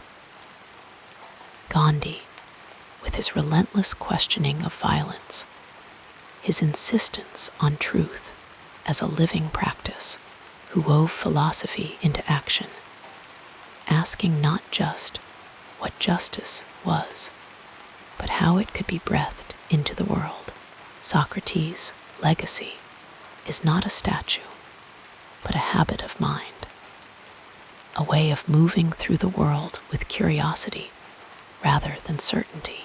It lingers in the pause before answering, in the willingness to say, I do not know, in the courage to change one's mind. It is present in every moment. Someone resists the easy answer, choosing instead to sit with the question, to turn it over like a smooth stone in the hand, feeling its weight, its edges, its mystery. And so, as you drift closer to sleep. Think of all the minds that have carried Socrates with them, knowingly or not. For the 10th time, the scientist questioning an old theory, the artist challenging a convention. His voice is there, soft but persistent, a reminder that wisdom begins not in knowing, but in wondering. The night is deep now, and the questions can wait. Let them rest as you do, knowing they will still be there in the morning, patient, timeless, ready to be picked up again, like a conversation with an old friend. For now, breathe and let the quiet hold you. The world will keep turning, and the legacy of that Athenian wanderer will continue to ripple outward, gentle as a breeze, endless as the sky. Sleep. The questions will remain, and when you wake, you may find yourself listening for that quiet voice, the one that asks not for answers, but for thought, not for certainty, but for courage. That is the gift Socrates left us, not a doctrine, but a way of being, a way of wonder. Rest now. The night is soft, and the stars, like old philosophers, keep their silent watch. Wrapped in the comfort of these words, we'll drift together into the next part of this soothing biography. The story of Socrates has been told and retold so many times that it has gathered layers of myth, like dust settling on an ancient statue. His image is familiar, the barefoot philosopher, the relentless questioner, the martyr for truth. But beneath these well-worn tales, there are shadows and subtleties, often overlooked, quiet complexities that soften the sharp edges of legend. Let us drift into them now, slowly, like wandering through an olive grove at dusk, where the light is gentle and the air is full of whispers. One of the most persistent myths is that Socrates was a humble man who disdained wealth and fame. It is true he lived simply, walking barefoot through Athens, engaging anyone who would listen, but his humility was not the meek surrender of a man without pride. He was known to be stubborn, even defiant, and his refusal to escape his death sentence was as much an act of principle as it was a quiet assertion of his own unshakable convictions. He did not flee because he believed in the laws of Athens, even as they condemned him, but also because he knew his death would seal his legacy. There was a kind of quiet theater in his choice, a recognition that his end would speak louder than his words. Another common misunderstanding is that Socrates was purely a seeker of truth, without any agenda of his own. But truth, for him, was not just an abstract ideal, it was a way of living. He did not merely ask questions, he unsettled people. His method was not always gentle. He exposed contradictions, made the confident uncertain, and left his interlocutors flustered. Some walked away enlightened, others humiliated. The Athenians who put him on trial were not just threatened by his ideas, they were exhausted by his presence, his relentless probing, his refusal to let anyone rest comfortably in their assumptions. And then there is the romantic notion that Socrates was beloved by the youth of Athens, a kindly old mentor guiding them toward wisdom. The reality was more complicated. Yes, young men flocked to him, drawn by his sharp mind and irreverence toward authority. But not all of them left wiser. Some, like Alcibiades, became notorious for their recklessness. Others used Socratic questioning as a weapon, turning it against their elders without the deeper ethical concern that guided Socrates himself. The city's fear that he was corrupting the youth was not entirely unfounded, not because he taught them evil, but because he taught them to question. And questioning can be dangerous when untethered from responsibility. Perhaps the most enduring myth is that Socrates was an enemy of democracy. He certainly criticized it, pointing out how easily crowds could be swayed by charlatans. But he was not an aristocrat plotting its downfall. His true quarrel was not with democracy itself, but with the unthinking way people practiced it. He believed in wisdom, not in the rule of the few or the many. If anything, his greatest crime was reminding Athens that freedom requires thought, not just votes. Even his famous declaration, "I know that I know nothing," is often misunderstood. It was not a confession of ignorance, but a starting point. He did not claim to know nothing in the way a child does. Rather, he recognized that true wisdom begins with the awareness of how much lies beyond our grasp. It was an invitation, not a resignation. And what of his death? The image of Socrates calmly drinking hemlock, surrounded by grieving disciples, is one of history's most poignant scenes. But the truth of that moment is softer, more human. He did not die with cold detachment. His last words, about owing a rooster to Asclepius, the god of healing, suggest a mind still working, still questioning, still finding meaning even in the final breath. He was not a statue of stoic resolve, but a man who chose to meet death with curiosity rather than fear. The night is deep now, and the questions can wait. Let them rest as you do, knowing they will still be there in the morning, patient, timeless, ready to be picked up again, like a conversation with an old friend. For now, breathe and let the quiet hold you. The world will keep turning, and the legacy of that Athenian wanderer will continue to ripple outward, gentle as a breeze, endless as the sky. Sleep. The questions will remain, and when you wake, you may find yourself listening for that quiet voice, the one that asks not for answers, but for thought, not for certainty, but for courage. That is the gift Socrates left us, not a doctrine, but a way of being, a way of wonder. Rest now. The night is soft, and the stars, like old philosophers, keep their silent watch.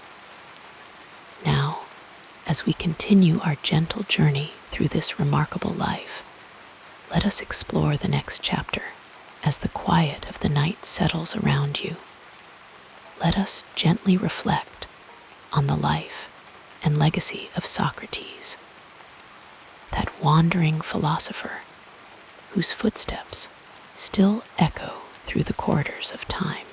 His was a life shaped by questions, simple, persistent, and profound questions that did not demand answers so much as they invited thought, that did not seek to lecture, but to listen, to wonder, to uncover.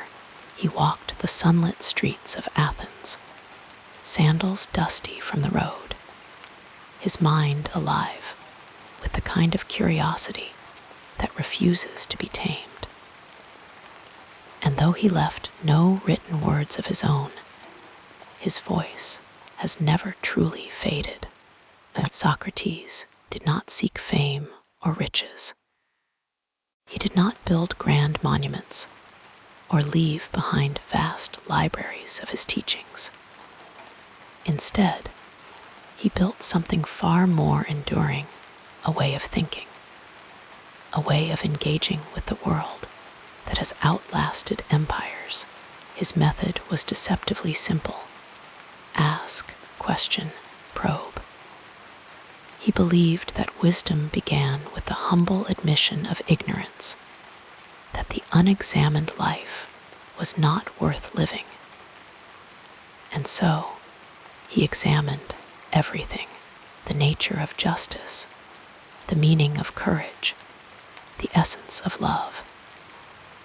He spoke with politicians and poets, craftsmen and soldiers, gently unraveling their assumptions, not to shame them, but to awaken in them the same restless curiosity that drove him. His legacy is not found in doctrines or dogmas.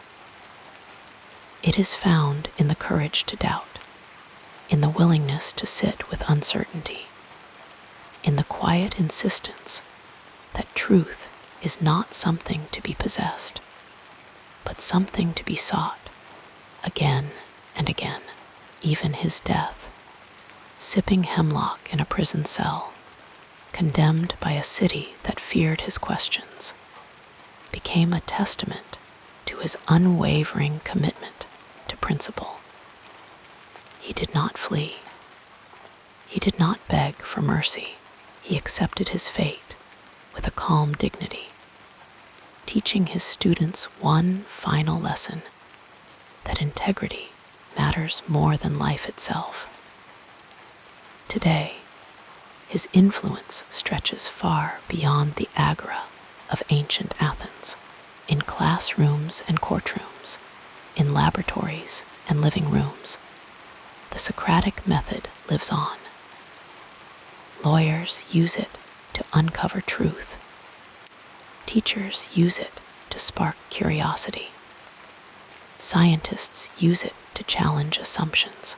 He is remembered not as a distant figure from a dusty past, but as a companion in thought, a guide who walks beside us whenever we choose to question, to reflect, to wonder. And yet, perhaps his greatest gift was not in the answers he provided, but in the questions he left behind.